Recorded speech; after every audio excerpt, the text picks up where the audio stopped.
सत श्री अकाल जी सारिਆਂ ਨੂੰ ਤੁਹਾਡਾ ਸਾਰਿਆਂ ਦਾ ਆਪਣੇ ਅੱਜ ਦੇ ਇਸ ਆਨਲਾਈਨ ਸੈਸ਼ਨ ਦੇ ਵਿੱਚ ਸਵਾਗਤ ਹੈ।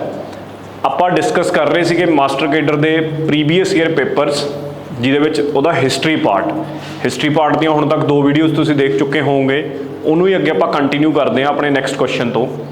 ਅਗਲਾ ਕੁਐਸਚਨ ਜਿਹੜਾ ਆਪਣਾ ਬਣਦਾ ਹੈ 30 ਕੁਐਸਚਨ ਨੰਬਰ 30 ਉਹ ਹੈਗਾ ਪਹਿਲੇ ਵਿਸ਼ਵ ਯੁੱਧ ਵਿੱਚ ਕਿਹੜੇ ਦੇਸ਼ ਨੂੰ ਹਾਰ ਦਾ ਸਾਹਮਣਾ ਦੇਖਣਾ ਪਿਆ। ਪਹਿਲੇ ਵਿਸ਼ਵ ਯੁੱਧ ਦੇ ਵਿੱਚ ਹੁਣੀ ਆਪਾਂ ਪਿਛਲੇ ਲੈਕਚਰ ਦੇ ਵਿੱਚ ਡਿਸਕਸ਼ਨ ਕੀਤੀ ਸੀਗੀ ਇਸ ਤੋਂ ਪਿਛਲੇ ਲੈਕਚਰ 'ਚ ਕਿ 2 ਪਾਵਰਸ ਬਣੀਆਂ, ਇੱਕ ਸੈਂਟਰਲ ਪਾਵਰ ਬਣੀ ਸੀ।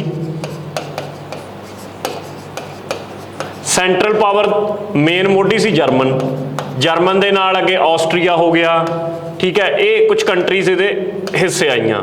ਦੂਸਰੀ ਪਾਵਰ ਸੀਗੀ ਕਿਹੜੀ ਅਲਾਈਡ ਵਾਲੇ ਪਾਸੇ ਕਿਹੜੀਆਂ ਸੀ ਮੇਨ ਸੀਗੀ ਯੂਕੇ, ਬਾਅਦ 'ਚ USA ਵੀ ਜੁੜਦਾ ਹੈ, ਫਰਾਂਸ ਵੀ ਐਂਡ ਆਲ ਇਹ ਦੇਸ਼।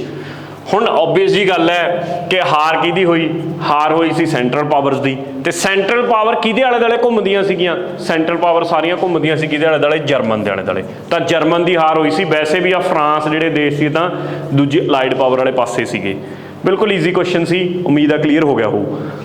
ਹੂ was the prime minister of England on the eve of world war 2। ਦੇਖੋ ਵਰਲਡ ਵਾਰ 2 ਦੇ ਟਾਈਮ ਤੇ ਅਮਰੀਕਾ ਦਾ ਪ੍ਰੈਜ਼ੀਡੈਂਟ ਵੀ ਪੁੱਛ ਲਿਆ, ਇੰਗਲੈਂਡ ਦਾ ਵੀ ਪੁੱਛ ਲਿਆ। ਅਮਰੀਕਾ ਦਾ ਆਪਾਂ ਨੇ ਦੇਖਿਆ ਸੀਗਾ ਫਰੈਂਕਲਿਨ ਰੂਜ਼ਵੇਲਟ ਸੀਗਾ ਜਿਹਨੇ ਸੰਯੁਕਤ ਰਾਸ਼ਟਰ ਟਰਮ ਵੀ ਕੋਇਨ ਕੀਤੀ ਹੈ। ਤੇ ਜੇ ਪੁੱਛਿਆ ਗਿਆ ਇੰਗਲੈਂਡ ਦਾ ਤਾਂ ਇੰਗਲੈਂਡ ਦਾ ਸਹੀ ਉੱਤਰ ਮੇਰੇ ਕੋਲੇ ਕੀ ਹੋ ਗਿਆ, ਚੌਬਰਲਿਨ। ਨੈਵਿਲ ਚੌਬਰਲਿਨ ਜਿਹੜੇ ਸੀਗੇ ਇਹ ਸੀਗੇ ਉਸ ਟਾਈਮ ਦੇ ਉੱਤੇ ਇੰਗਲੈਂਡ ਦੇ ਰਾਸ਼ਟਰਪਤੀ, ਬਿਲਕੁਲ ਮਤਲਬ ਸੌਰੀ ਪ੍ਰਾਈਮ ਮਿਨਿਸਟਰ। ਤਾਂ ਇਸ ਚੀਜ਼ ਨੂੰ ਧਿਆਨ 'ਚ ਰੱਖਿਆ ਜਾਵੇ, ਇੰਪੋਰਟੈਂਟ ਹੈ ਕਿਉਂਕਿ ਦੋਨੋਂ ਹੀ ਕੁਐਸਚਨ ਇੰਪੋਰਟੈਂਟ ਬਣਦੇ ਨੇ ਕਿ ਤੁਹਾਡੇ ਤੋਂ ਪੁੱਛੇ ਜਾਣ ਦੇ ਫੁੱਲ ਚਾਂਸਸ ਹੈ ਕਿ ਕੌਣ ਸੀ ਉਸ ਟਾਈਮ ਦੇ ਉੱਤੇ। ਅੱਗੇ ਆ ਗਿਆ ਜਦੋਂ ਕ੍ਰਿਟੀਕਲ ਫੇਜ਼ ਸੀਗਾ, ਮਤਲਬ ਉਦੋਂ ਪ੍ਰਾਈਮ ਮਿਨਿਸਟਰ ਕੌਣ ਸੀਗਾ। ਮਤਲਬ ਵੈਸੇ ਤਾਂ ਵਰਲਡ ਵਾਰ 2 ਦੇ ਜਦੋਂ ਤੱਕ ਇਹ ਵਰਲਡ ਵਾਰ 2 ਸੀਗਾ ਉਹਦੇ ਕੁਛ ਪੀਰੀਅਡ ਤੱਕ ਚੈਂਬਰਲਿਨ ਰਹੇ ਨੇ, ਪਰ ਕ੍ਰਿਟੀਕਲ ਫੇਜ਼ ਜਿਸ ਟਾਈਮ ਦੇ ਉੱਤੇ ਡਿਸੀਸਿਵ ਫੈਸਲਾ ਹੋਣਾ ਸੀਗਾ ਕਿ ਕੌਣ ਜਿੱਤਦਾ ਜਾਂ ਹਾਰਦਾ, ਉਸ ਪੁਆਇੰਟ ਆਫ ਵਿਊ ਤੋਂ ਕੁਐਸਚਨ ਜੇ ਪੁੱਛਿਆ ਜਾਂਦਾ ਕਿ ਕੌਣ ਸੀਗਾ ਤਾਂ ਉਹਦਾ ਸਹੀ ਆਨਸਰ ਬਣਦਾ ਵਿੰਸਟਨ ਚਰਚਿਲ, ਕਿਉਂਕਿ ਇਹਦਾ ਜ਼ਿਕਰ ਵੀ ਪਿਛਲੇ ਲੈਕਚਰ 'ਚ ਆਪਣੇ 'ਚ ਆਇਆ ਸੀਗਾ ਕਿ ਭਾਰਤ ਦੀ ਆਜ਼ਾਦੀ ਵੇਲੇ ਕਲੈਮਟ ਐਟਲੀ ਸੀਗੇ, ਪਰ ਉਸ ਤੋਂ ਪਹਿਲਾਂ ਵਿੰਸਟਨ ਚਰਚਿਲ ਕੀ ਸੀਗੇ ਉੱਥੋਂ ਦੇ ਪ੍ਰਾਈਮ ਮਿਨਿਸਟਰ ਸੀਗੇ। ਅਗਲੇ ਕੁਐਸਚਨ ਤੇ ਚੱਲਦੇ ਹਾਂ। ਜਰਮਨੀ ਦਾ ਚਾਂਸਲਰ ਕੌਣ ਸੀਗਾ ਵਰਲਡ ਵਾਰ 2 ਦੇ ਟਾਈਮ ਤੇ, ਜਦੋਂ ਦੂਸਰਾ ਵਿਸ਼ਵ ਯੁੱਧ ਹੁੰਦਾ 1939 ਤੋਂ ਲੈ ਕੇ 45 ਤੱਕ, ਉਸ ਟਾਈਮ ਦੇ ਉੱਤੇ ਤੁਸੀਂ ਨੇ ਦੱਸਣਾ ਕਿ ਜਰਮਨੀ ਦਾ ਚਾਂਸਲਰ ਕੌਣ ਸੀ। ਬਿਲਕੁਲ ਆਸਾਨ ਸਵਾਲ ਹੈ ਮੇਰੇ ਹਿਸਾਬ ਨਾਲ, ਤੁਹਾਨੂੰ ਕੋਈ ਦਿੱਕਤ ਨਹੀਂ ਹੋਣੀ ਚਾਹੀਦੀ। ਅਡੋਲਫ ਹਿਟਲਰ ਸਾਰੀ ਦੁਨੀਆ ਜਾਣਦੀ ਹੈ ਸ਼ਾਇਦ, ਠੀਕ ਹੈ। ਹਿਟਲਰ ਉਸ ਟਾਈਮ ਦੇ ਉੱਤੇ ਜਰਮਨੀ ਦੇ ਕੌਣ ਸੀਗੇ, ਚਾਂਸਲਰ ਸੀਗੇ, ਜਿਹਦਾ ਆਪਾਂ ਜਾਣਦੇ ਹਾਂ ਕਿ ਐਂਡ ਦੇ ਉੱਤੇ ਜਾ ਕੇ ਉਹ ਖੁਦਕੁਸ਼ੀ ਕਰ ਲੈਂਦੇ ਨੇ, ਠੀਕ ਹੈ। ਇਹਨਾਂ ਦੀ ਜਿਹੜੀ ਨਾਜ਼ੀ ਪਾਰਟੀ ਬੋਲਿਆ ਜਾਂਦਾ ਸੀ, ਠੀਕ ਹੈ, ਇਹਨਾਂ ਦੀ ਪਾਰਟੀ ਨੂੰ, ਬਿਕੋਜ਼ ਜਿੰਨੇ ਇਹਨਾਂ ਦੇ ਬੰਦੇ ਸੀਗੇ ਜਿਨ੍ਹਾਂ ਨੇ ਤਸ਼ੱਦਦ ਢਾਏ, ਠੀਕ ਹੈ, ਉਹ ਸਾਰੇ ਨਾਜ਼ੀਜ਼ ਹੀ ਕਹਾਉਂਦੇ ਨੇ। ਅੱਗੇ ਆ ਜਾਓ ਅਗਲੇ ਕੁਐਸਚਨ ਤੇ। ਨੇਮ ਗ੍ਰੀਕ ਐਟਰੀਬਿਊਟਡ ਟੂ ਪੰਜਾਬ ਦੇ ਐਂਗਲ ਤੋਂ ਸਵਾਲ ਆ। ਹੁਣ ਪੰਜਾਬ ਦੇ ਕੁਝ ਹਿਸਟਰੀ ਦੇ ਸਵਾਲ ਆਉਣਗੇ ਜਿਹੜੇ ਕਿ ਤੁਸੀਂ ਬਹੁਤੇ ਦੇਖੋਗੇ ਕਿ P+P ਦੇ ਵਿੱਚ ਵੀ ਐਜ਼ ਇਟ ਇਜ਼ ਹੀ ਪੁੱਛੇ ਹੋਏ ਨੇ। ਸੇਮ ਉਹੀ ਕੁਐਸਚਨ P+P ਦੇ ਸਵਾਲਾਂ 'ਚ ਜਾਂ PPSC ਦੇ ਸਵਾਲਾਂ 'ਚ ਦੇਖਣ ਨੂੰ ਮਿਲਦੇ ਨੇ ਤੇ ਮਾਸਟਰ ਕੈਡਰ 'ਚ ਵੀ ਉਹੀ ਮਿਲਦੇ ਨੇ। ਲਓ ਜੀ ਦੇਖੋ, ਗ੍ਰੀਕ ਜਿਹੜੇ ਸੀਗੇ ਆਪਣੇ ਕੋਲੇ ਉਹਨਾਂ ਨੇ ਪੰਜਾਬ ਨੂੰ ਕਿਹੜਾ ਨਾਮ ਦਿੱਤਾ ਸੀਗਾ, ਇੰਪੋਰਟੈਂਟ ਹੈ। ਉਹਨਾਂ ਨੇ ਪੰਜਾਬ ਨੂੰ ਨਾਮ ਦਿੱਤਾ ਸੀਗਾ ਪੈਂਟਾਪੋਟਾਮੀਆ। ਵੈਸੇ ਵੀ ਗ੍ਰੀਕ ਦੇ ਵਿੱਚ ਇਹੋ ਜਿਹਾ ਸ਼ਬਦ ਆ ਸਕਦਾ, ਬਾਕੀ ਤਾਂ ਜਿਵੇਂ ਸਪਤ ਸਿੰਧੂ ਪੰਜਾਬ, ਪੰਜ ਨਦ, ਆਹ ਤਾਂ ਮੈਨੂੰ ਲੱਗਦਾ ਹੀ ਨਹੀਂ ਕਿ ਗ੍ਰੀਕ ਵਾਲੀ ਲੈਂਗੁਏਜ ਹੋਊਗੀ, ਠੀਕ ਹੈ, ਜਿਹਦੇ ਵਿੱਚ ਉਹ ਬੋਲ ਸਕਦੇ ਆ। ਤਾਂ ਇੱਥੋਂ ਤਾਂ ਲੱਭਣਾ ਬਹੁਤ ਸੌਖਾ ਸੀ। ਤਾਂ ਪੈਂਟਾਪੋਟਾਮੀਆ ਉਹਨਾਂ ਨੇ ਨਾਮ ਦਿੱਤਾ ਸੀ। ਇਹ ਸਵਾਲ ਵੱਖਰੇ ਵੱਖਰੇ ਤੌਰ ਤੇ ਬਣਦਾ ਕਿ ਵੈਦਿਕ ਪੀਰੀਅਡ ਦੇ ਵਿੱਚ ਪੰਜਾਬ ਨੂੰ ਕੀ ਬੋਲਦੇ ਸੀਗੇ, ਮਹਾਭਾਰਤ ਦੇ ਵਿੱਚ ਪੰਜਾਬ ਨੂੰ ਕੀ ਕਿਹਾ ਗਿਆ ਸੀ। ਇਹ ਕਮੈਂਟ ਬਾਕਸ 'ਚ ਮੈਨੂੰ ਫਟਾਫਟ ਆਨਸਰ ਕਰ ਦਿਓ ਕਿ ਵੈਦਿਕ ਪੀਰੀਅਡ 'ਚ ਕੀ ਕਹਿੰਦੇ ਸੀ, ਮਹਾਭਾਰਤ ਦੇ ਵਿੱਚ ਪੰਜਾਬ ਨੂੰ ਕਿਸ ਨਾਮ ਨਾਲ ਲਿਖਿਆ ਗਿਆ। ਇਹ ਪੇਪਰ ਦੇ ਵਿੱਚ ਇਹਦੇ ਤੋਂ ਇਲਾਵਾ ਵੱਖਰੇ ਤਰ੍ਹਾਂ ਦੇ ਕਿਵੇਂ ਦੇ ਕੁਐਸਚਨ ਬਣ ਸਕਦੇ ਨੇ, ਤੁਹਾਡੇ ਸਾਹਮਣੇ ਮੈਂ ਲਿਖਤੇ ਕਿ ਐਵੇਂ ਦੇ ਕੁਐਸਚਨ ਬਣ ਸਕਦੇ ਨੇ। ਪਰ ਮੈਂ ਚਾਹੁੰਦਾ ਕਿ ਤੁਹਾਡੀ ਵੀ ਐਕਟਿਵ ਇਨਵੋਲਵਮੈਂਟ ਰਵੇ ਇਸ ਲੈਕਚਰ ਦੇ ਵਿੱਚ। ਜਿਹੜੇ ਵੀ ਆਡੀਅנס ਇਹਨੂੰ ਸੁਣ ਰਹੀ ਹੈ ਤਾਂ ਐਕਟਿਵ ਇਨਵੋਲਵਮੈਂਟ ਐਵੇਂ ਹੀ ਰਹਿ ਸਕਦੀ ਹੈ ਕਿ ਹੁਣ ਬਹਾਨੇ ਨਾਲ ਜਦੋਂ ਇਹਨੂੰ ਲੱਭੋਗੇ ਵੈਦਿਕ ਤੇ ਮਹਾਭਾਰਤ ਨੂੰ, ਆਪਣੀ ਕਿਤਾਬ ਜਾਂ ਕਿਸੇ ਚੀਜ਼ ਨੂੰ ਫਰੋੜੋਗੇ, ਉੱਥੋਂ ਜਿੰਨਾ ਵੀ ਇਹਦੇ ਰਿਲੇਟਡ ਟੌਪਿਕ ਉਹ ਪੂਰਾ ਪੜ੍ਹਿਆ ਜਾਣਾ ਬਹਾਨੇ ਨਾਲ, ਐਵੇਂ ਰਿਵੀਜ਼ਨ ਹੁੰਦੀ ਹੈ, ਠੀਕ ਹੈ। ਤਾਂ ਇਹਦਾ ਕਮੈਂਟ ਬਾਕਸ ਦੇ ਵਿੱਚ ਆਨਸਰ ਕਰਿਓ ਮੈਨੂੰ ਕਿ ਵੈਦਿਕ ਪੀਰੀਅਡ 'ਚ ਪੰਜਾਬ ਨੂੰ ਕੀ ਕਿਹਾ ਗਿਆ ਤੇ ਮਹਾਭਾਰਤ ਦੇ ਵਿੱਚ ਕੀ ਕਿਹਾ ਗਿਆ। ਅੱਗੇ ਆ ਜਾਓ। ਪੰਜਾਬ इज सिचुएटेड इन, कित्थे स्थित है? गंगा बेसिन च है, इंडस बेसिन च है, कवेरी बेसिन च है, ਜਾਂ ਕਿਸੇ 'ਚ ਵੀ ਨਹੀਂ? बड़ा आसान सवाल है। जे तुसी पंजाब दीयां नदियां दा मैप देखिया है ਜਾਂ ਤੁਸੀਂ ਬਣਾਇਆ है ਤਾਂ कुछ भी औखा नहीं। इंडस ਜਿਹੜੀ ਇੰਡਸ ਮੇਰੇ ਕੋਲੇ ਬੇਸਿਨ ਹੈ ਇਹਦੇ ਵਿੱਚ ਆ ਸਾਰੀਆਂ ਜਿੰਨੀਆਂ ਮੇਰੇ ਕੋਲੇ ਜੇਹਲਮ ਹੋ ਗਿਆ, ਸਤਲੁਜ ਹੋ ਗਿਆ, ਬਿਆਸ ਹੋ ਗਿਆ, ਰਾਵੀ ਹੋ ਗਿਆ, ਇਹ ਸਾਰੀਆਂ ਹੀ ਟ੍ਰਿਬਿਊਟਰੀਜ਼ ਨੇ ਜਿਹੜੀਆਂ ਉਹਦੇ ਵਿੱਚੋਂ ਇੰਡਸ ਦੇ ਵਿੱਚੋਂ ਹੀ ਜਾ ਕੇ ਕਿਤੇ ਨਾ ਕਿਤੇ ਉਹਨੂੰ ਮਿਲਦੀਆਂ ਨੇ, ਜਦੋਂ ਵਿੱਚੋਂ ਨਿਕਲਦੀਆਂ ਨੇ। ਤਾਂ ਕਰਕੇ ਤੁਹਾਨੂੰ ਪਤਾ ਹੋਣਾ ਚਾਹੀਦਾ। ਬੜਾ ਆਸਾਨ ਸਵਾਲ ਆ ਮੇਰੇ ਹਿਸਾਬ ਨਾਲ ਤਾਂ ਇਹ, ਠੀਕ ਹੈ। ਜਿਹਨੂੰ ਨਹੀਂ ਆਈਡੀਆ ਸੀ ਤਾਂ ਜ਼ਰੂਰ ਧਿਆਨ 'ਚ ਰੱਖੋ। ਗੰਗਾ ਕਵੇਰੀ ਤਾਂ ਕਿੱਥੇ ਆ? ਉਹ ਤਾਂ ਥੱਲੇ ਜਾ ਕੇ ਆ ਕਿਤੇ ਉੱਥੇ ਤਾਮਿਲਨਾਡੂ ਵਾਲੀ ਸਾਈਡ। ਗੰਗਾ ਉੱਪਰ ਯੂਪੀ ਵਾਲੀ ਸਾਈਡ ਤੋਂ, ਇਹ ਤਾਂ ਸਾਡੇ ਪੰਜਾਬ 'ਚ ਤਾਂ ਕਿਤੇ ਆਉਂਦੀ ਹੀ ਨਹੀਂ, ਇਹਦੇ ਨਾਲ ਕੋਈ ਲੈਣਾ ਦੇਣਾ ਹੀ ਨਹੀਂ ਹੈਗਾ, ठीक है। अगे आ जाओ। City of Lahore is situated on the bank of, Lahore the city ਕਿਹੜੀ ਨਦੀ ਦੇ ਉੱਤੇ ਹੈ? ਕਾਫੀ ਮਹੱਤਵਪੂਰਨ ਸਵਾਲ ਹੈ, ਪੇਪਰ ਦੇ ਵਿੱਚ ਪੁੱਛਿਆ ਜਾਣ ਵਾਲਾ ਕਿਸੇ ਵੀ ਪੇਪਰ ਦੇ ਵਿੱਚ। ਇਹਦਾ ਸਹੀ ਆਨਸਰ ਮੇਰੇ ਕੋਲੇ ਹੈਗਾ ਰਾਵੀ। ਅੱਛਾ, ਜੇ ਮੈਂ ਤੁਹਾਨੂੰ ਪੁੱਛਾਂ ਸ਼੍ਰੀਨਗਰ, ਇਹ ਵੀ ਬਹੁਤ ਵਾਰ ਪੇਪਰ 'ਚ ਪੁੱਛਿਆ ਗਿਆ ਕਿ ਸ਼੍ਰੀਨਗਰ ਜਿਹੜਾ ਹੈਗਾ ਉਹ ਕਿਹੜੀ ਨਦੀ ਦੇ ਉੱਤੇ ਹੈ? ਸ਼੍ਰੀਨਗਰ ਆਪਾਂ ਨੂੰ ਪਤਾ ਕਿ ਜੰਮੂ ਕਸ਼ਮੀਰ ਦੀ ਖਾਸ ਕਰ ਰਾਜਧਾਨੀ। ਤਾਂ ਸ਼੍ਰੀਨਗਰ ਤੁਸੀਂ ਮੈਨੂੰ ਦੱਸੋ ਕਿਹੜੀ ਨਦੀ ਤੇ ਹੈ? ਤਾਂ ਕਰੈਕਟ ਆਨਸਰ ਮੇਰੇ ਕੋਲੇ ਬਣੂਗਾ ਜੇਹਲਮ। ਜੇਹਲਮ ਨਦੀ ਦੇ ਉੱਤੇ ਸ਼੍ਰੀਨਗਰ ਹੈ ਜਿਹੜਾ ਸਥਿਤ ਹੈ। ਤਾਂ ਐਵੇਂ ਦੇ ਕੁਐਸਚਨ ਵੀ ਆਮ ਤੌਰ ਤੇ ਪੁੱਛੇ ਜਾ ਸਕਦੇ ਆ। ਤਾਂ ਇੱਥੋਂ ਤੁਸੀਂ ਕੀ ਇੱਕ ਚੀਜ਼ ਪ੍ਰੈਕਟਿਸ ਕਰ ਸਕਦੇ ਹੋ, ਤੁਸੀਂ ਮੈਪ ਪ੍ਰੈਕਟਿਸ ਕਰ ਸਕਦੇ ਹੋ ਪੰਜਾਬ ਦਾ।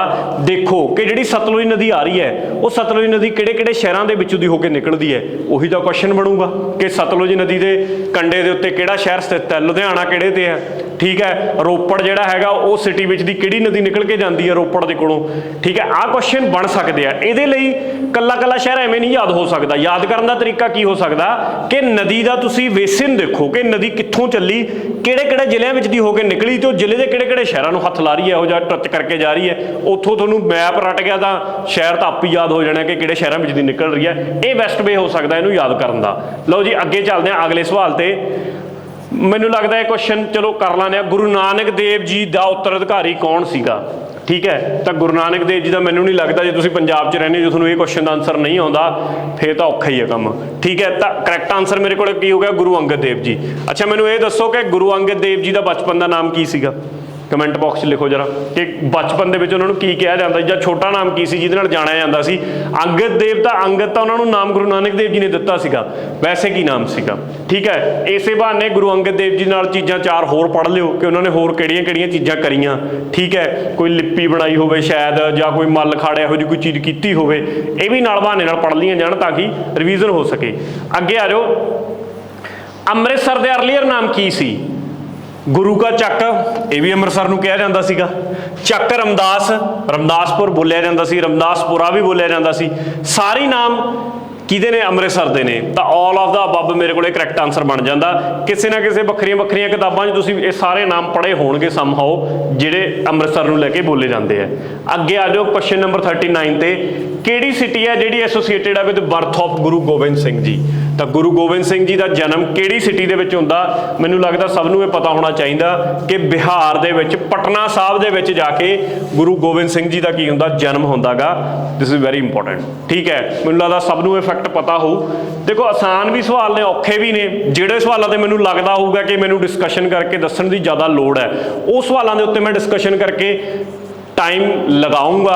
अदरवाइज मैं नहीं चाहता कि तुहाडा भी समा वेस्ट करा, अपनी भी फालतू च एनर्जी वेस्ट करा, क्योंकि ये चीज़ों की नॉलेज तो सारिਆਂ ਨੂੰ ही है। बड़े बेसिक सवाल ने।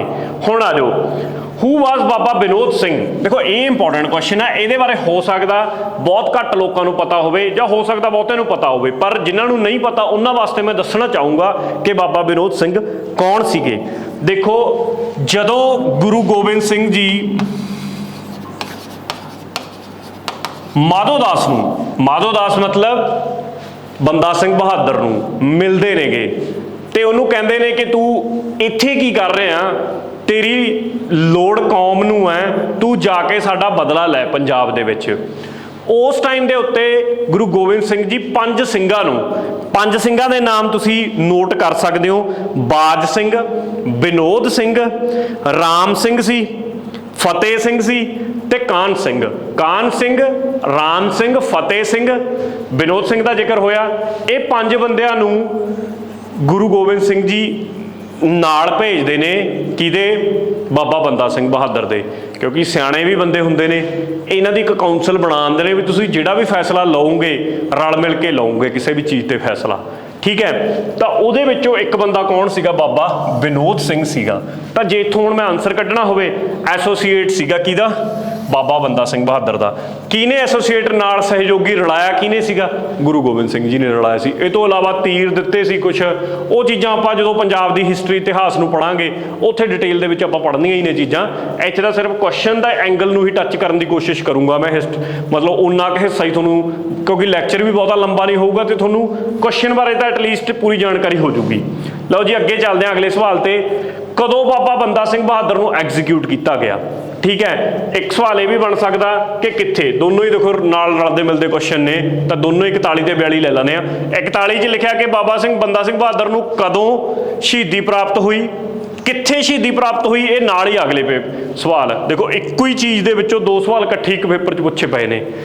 ਤੁਹਾਨੂੰ ਪਤਾ ਹੋਣਾ ਚਾਹੀਦਾ ਕਿ ਜੂਨ 1716 ਦੇ ਵਿੱਚ ਬੰਦਾ ਸਿੰਘ ਬਹਾਦਰ ਨੂੰ ਐਗਜ਼ੀਕਿਊਟ ਕਰਿਆ ਜਾਂਦਾ, ਠੀਕ ਹੈ। ਅਬਦੁਲ ਸਮਦ ਖਾਨ ਜਿਹਨੂੰ ਫਾਰੂਕ ਸਿਆਰ ਬਣਾ ਕੇ ਗਵਰਨਰ ਭੇਜਦਾ ਹੈ ਇਹਨਾਂ ਨੂੰ ਫੜਨ ਵਾਸਤੇ, ਤਾਂ ਉਹ ਇਹਨਾਂ ਨੂੰ ਬਾਬਾ ਬੰਦਾ ਸਿੰਘ ਬਹਾਦਰ ਨੂੰ ਘੇਰਾ ਪਾ ਕੇ ਫੜਦੇ ਨੇ, ਠੀਕ ਹੈ। ਤੇ ਲਾਹੌਰ ਉੱਥੋਂ ਉਹ ਫਿਰ ਸਿੰਪਲੀ ਕਿੱਥੇ ਲੈ ਜਾਂਦੇ ਨੇ, ਦਿੱਲੀ ਲੈ ਜਾਂਦੇ ਨੇ। ਦਿੱਲੀ ਦੇ ਵਿੱਚ ਬੜੇ ਤਸੀਹੇ ਦੇ ਕੇ, ਤੁਹਾਨੂੰ ਪਤਾ ਹੀ ਹੋਏਗਾ ਅਜੇ ਸਿੰਘ ਉਹਨਾਂ ਦੇ ਪੁੱਤਰ ਦੀਆਂ ਅੱਖਾਂ ਮਤਲਬ ਕਾਲਜਾ ਕੱਢ ਕੇ ਉਹਨਾਂ ਨੂੰ ਖਵਾਇਆ ਜਾਂਦਾ। ਉਹ ਸਾਰੇ ਇੰਸੀਡੈਂਟ ਮੈਨੂੰ ਤੁਸੀਂ ਦੇਖੇ ਹੋਣਗੇ, ਠੀਕ ਹੈ, ਕਿਉਂਕਿ ਮੂਵੀਜ਼ ਵੀ ਇਸ ਤੇ ਬਣ ਚੁੱਕੀਆਂ ਨੇਗੀਆਂ।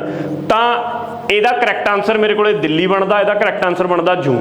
ਇਹ ਤੋਂ ਇਲਾਵਾ ਤੁਹਾਡੇ ਤੋਂ ਇੱਕ ਪੁੱਛਿਆ ਜਾ ਸਕਦਾ ਕਿ ਇੱਕ ਮੈਮੋਰੀਅਲ ਬੰਦਾ ਸਿੰਘ ਬਹਾਦਰ ਦਾ ਬਣਾਇਆ, ਪੰਜਾਬ ਸਰਕਾਰ ਨੇ ਬਣਾਇਆ ਸੀਗਾ ਰੀਸੈਂਟ ਟਾਈਮ, ਪਿਛਲੇ ਕੁਝ ਟਾਈਮਾਂ ਤੋਂ ਪਹਿਲਾਂ, ਕਿੱਥੇ ਬਣਿਆ, ਤਾਂ ਛੱਪਰਚਿੜੀ ਦੇ ਵਿੱਚ ਬਣਿਆ, ਜਿੱਥੇ ਡਿਸਿਸਿਵ ਬੈਟਲ ਹੋਈ ਸੀ ਵਜ਼ੀਰ ਖਾਨ ਦੇ ਨਾਲ। ਸਰਹੰਦ ਦੀ ਜਿਹੜੀ ਜਿੱਤੀ ਸੀ ਉਹ ਛੱਪੜਚਿੜੀ ਦੇ ਵਿੱਚ ਲੜਾਈ ਹੋਈ ਸੀ, ਤੇ ਉੱਥੇ ਹੀ ਮੋਹਾਲੀ ਡਿਸਟ੍ਰਿਕਟ ਦੇ ਵਿੱਚ ਪੈਂਦਾ, ਮੋਹਾਲੀ ਦੇ ਬਿਲਕੁਲ ਨਾਲ।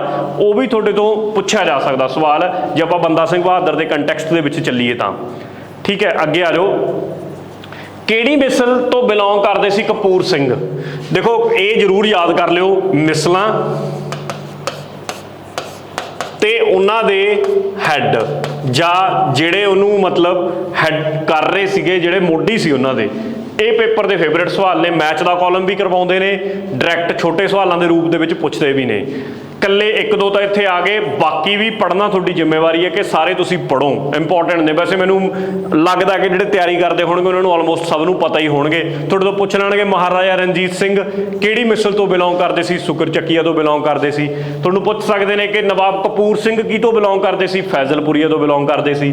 ਡੱਲੇਵਾਲੀਆ ਮਿਸਲ ਦਾ ਕੌਣ ਸੰਸਥਾਪਕ ਸੀ ਜਾਂ ਕਹਿ ਲਓ ਕਿ ਮੇਨ ਹੈੱਡ ਸੀਗਾ? ਗੁਲਾਬ ਸਿੰਘ ਡੱਲੇਵਾਲੀਆ ਸੀਗਾ, ਠੀਕ ਹੈ। ਨਕਈ ਮਿਸਲ ਦਾ ਹੀਰਾ ਸਿੰਘ ਨਕਈ ਸੀ। ਸੇਮ ਸਾਰੇ ਪੜ੍ਹਨੇ ਤੁਹਾਡੀ ਜ਼ਿੰਮੇਵਾਰੀ ਹੈ ਕਿ ਕੱਲੇ ਕੱਲੇ ਦਾ ਤੁਹਾਨੂੰ ਪਤਾ ਹੋਵੇ। ਨਿਸ਼ਾਨ ਵਾਲੀਆ ਦਾ ਕਿਹੜਾ ਸੀ, ਹੋਰ ਵੀ ਗਿਆ ਸ਼ੁਕਰ ਚੱਕੀਆਂ ਮਿਸਲ ਵੀ ਆ ਗਿਆ ਮੇਰੇ ਕੋਲੇ, ਕਿੱਥੋਂ ਮਹਾਰਾਜਾ ਰਣਜੀਤ ਸਿੰਘ ਸੀਗੇ, ਠੀਕ ਹੈ। ਉਸ ਤੋਂ ਪਹਿਲਾਂ ਨੌਤ ਸਿੰਘ ਹੋ ਗਏ, ਮਹਾ ਸਿੰਘ ਇਹਨਾਂ ਦੇ ਪਿਤਾ ਜੀ ਸੀਗੇ। ਤਾਂ ਕੋਈ ਵੀ ਤਿੰਨਾਂ ਚੋਂ ਪਾ ਸਕਦੇ ਸੀ ਇੱਥੇ। ਮਹਾ ਸਿੰਘ ਵੀ ਲਿਖਿਆ ਹੋ ਸਕਦਾ ਸੀਗਾ, ਨੌਤ ਸਿੰਘ ਵੀ ਲਿਖਿਆ ਹੋ ਸਕਦਾ ਸੀਗਾ। ਤਾਂ ਉਹ ਤਾਂ ਡਿਪੈਂਡ ਕਰਦਾ, ਤੁਹਾਨੂੰ ਪਤਾ ਹੋਣਾ ਆਲੂਵਾਲੀਆ ਮਿਸਲ ਦੇ ਜੱਸਾ ਸਿੰਘ ਆਲੂਵਾਲੀਆ ਪਤਾ ਹੋਵੇ। ਸ਼ਹੀਦ ਮਿਸਲ ਦੇ ਬਾਬਾ ਦੀਪ ਸਿੰਘ ਸੀਗੇ, ਠੀਕ ਹੈ। ਆ ਵੈਸੇ ਨਾਮ ਲਿਖਿਆ ਹੋਇਆ ਦੀਵਾਨ ਕੌਰਾਂ ਮੱਲੇ, ਕਿਸੇ ਮਿਸਲ ਨਾਲ ਰਿਲੇਟਡ ਨਹੀਂ ਸੀਗੇ, ਤਾਂ ਤੁਹਾਨੂੰ ਪਤਾ ਹੋਵੇ। ਇਹ ਦੋਏ ਕੁਐਸਚਨ ਉਸੇ ਉਹਦੇ ਵਿੱਚੋਂ ਨਿਕਲੇ ਹੋਏ ਨੇ, ਇੱਕੋ ਹੀ ਚੀਜ਼ ਚੋਂ। ਮੈਨੂੰ ਲੱਗਦਾ 4-5 ਵਾਰ ਲਿਖ ਕੇ ਦੇਖ ਲਓਗੇ, ਯਾਦ ਹੋ ਜਾਂਦੇ ਆ ਐਟਲੀਸਟ। ਜੇ ਡਾਇਰੈਕਟ ਨਹੀਂ ਯਾਦ ਹੋਣਗੇ ਤਾਂ ਆਪਸ਼ਨਾਂ ਚੋਂ ਲੱਭ ਲਓਗੇ ਜਾਂ ਮੈਚ ਦਾ ਕਾਲਮ ਕਰ ਲਓਗੇ। ਤਾਂ ਇੰਨੀ ਕੁ ਪ੍ਰੈਕਟਿਸ ਕਰ ਲਿਓ ਇਸ ਚੀਜ਼ ਨੂੰ ਲੈ ਕੇ। ਕਹਿੰਦਾ ਤੁਸੀਂ ਦੱਸੋ ਕਿ ਲਾਹੌਰ ਦੀ ਸਿਟੀ ਨੂੰ ਕਦੋਂ ਆਕੂਪਾਈ ਕਰਿਆ ਗਿਆ? ਹੁਣ ਇਹ ਵੀ ਆਪਣੇ ਆਪ ਦੇ ਵਿੱਚ ਮਹਾਰਾਜਾ ਰਣਜੀਤ ਸਿੰਘ ਦੇ ਪਹਿਲਾ ਪਾਰਟ ਤਾਂ ਜਿਹੜਾ ਮੈਂ ਤੁਹਾਨੂੰ ਦੱਸਿਆ ਉਹ ਸੀਗਾ ਮਹਾਰਾਜਾ ਰਣਜੀਤ ਸਿੰਘ ਜਾਂ ਮਿਸਲਾਂ ਨੂੰ ਲੈ ਕੇ ਜਿਹੜਾ ਸਵਾਲ ਪੁੱਛਿਆ ਜਾਂਦਾ।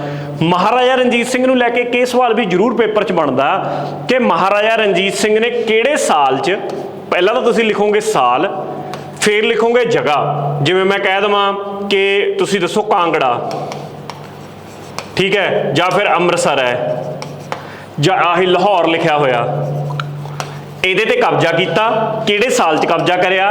ਪਲੱਸ ਤੀਸਰੀ ਚੀਜ਼ ਜਿਹੜੀ ਦੇਖਣੀ ਹੈ ਕਿ ਉਸ ਟਾਈਮ ਦੇ ਉੱਤੇ ਇਹਨਾਂ ਦੇ ਉੱਤੇ ਸ਼ਾਸਕ ਕੌਣ ਸੀਗਾ।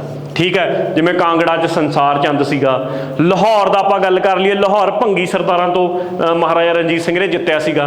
ठीक है, एवें तुहानूं पता होने चाहिए ने। कश्मीर जित्तिया सी 1819 च जब्बर खान तो, जिवें 1819 कुछ इंपॉर्टेंट ये हैगे ने, जब्बर खान तो जित्तिया सीगा। तो एवें तुसीं एक टेबल बना के रखो, चाहे अपने स्टडी टेबल ते ला लो जिथे बह के पढ़ते हो, ताकि उत्थे रोज़ निगाह वजदी रहे। 10 दिन 20 दिन निगाह वजूगी, उस बाद दिमाग 'च छप जाणगे कि किहड़े साल 'च लड़ाई हुई सी, किहदे तो जित्तिया सीगा। तो ये क्वेश्चन बनते आ पेपर 'च, इंपॉर्टेंट ने। देखो मुल्तान आ गया, मुल्तान नूं 1818 दे विच जित्तिया सीगा। ठीक है, तो लाहौर नूं 1799 दे विच, 1819 दे विच, उस तो बाद कश्मीर नूं। ठीक है, आ कुछ क्वेश्चन ने, ये उही दोने तिने क्वेश्चन सेम चीज़ चों निकले ने मतलब। ठीक है, तो एक ही चीज़ जिमें कवर करोगे तो सारे क्वेश्चन नाल ही लगदे हत्थ कवर हो जाएंगे। अगे आ जाओ 47वें क्वेश्चन ते, महाराजा रणजीत सिंह किहड़े महीने च महाराजा रणजीत सिंह की जिहड़ी डैथ सी वो हो गई सी, ये पूछा गया। 1839 दे विच जून के महीने च महाराजा रणजीत सिंह की मौत हो जाती है। तो मैनू लगता 10 साल लगते हैं। 1849 दे विच 10 सालों के विच इन्हां दी जिन्नी पीढ़ी सी उन्हें स्वाह करता सारा शासन। तो 1849 दे विच पंजाब नूं अंग्रेज अपनी रियासत दे विच रला लांदे ने, उन्हां दी मौत तो एग्जैक्ट 10 साल बाद। मैं तां नाल दस्सिया, ये भी सवाल पेपर च आउंदा है कि पंजाब नूं कदों अनैक्स कीता जां उहदे उत्ते अधिकार कर लिया सी ब्रिटिश अंग्रेज़ां ने। तो याद रखियो 10 साल का गैप है रणजीत सिंह की मौत ते एज वैल एज जदों पंजाब ते कब्जा होया उस साल दे विच। इस गैप जे नाल एंगल तो दोनों चीज़ां याद रह सकदियां ने।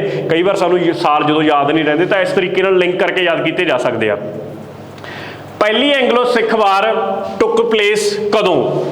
1845-46 दे विच पहली एंग्लो सिख वार्स होंदियां ने।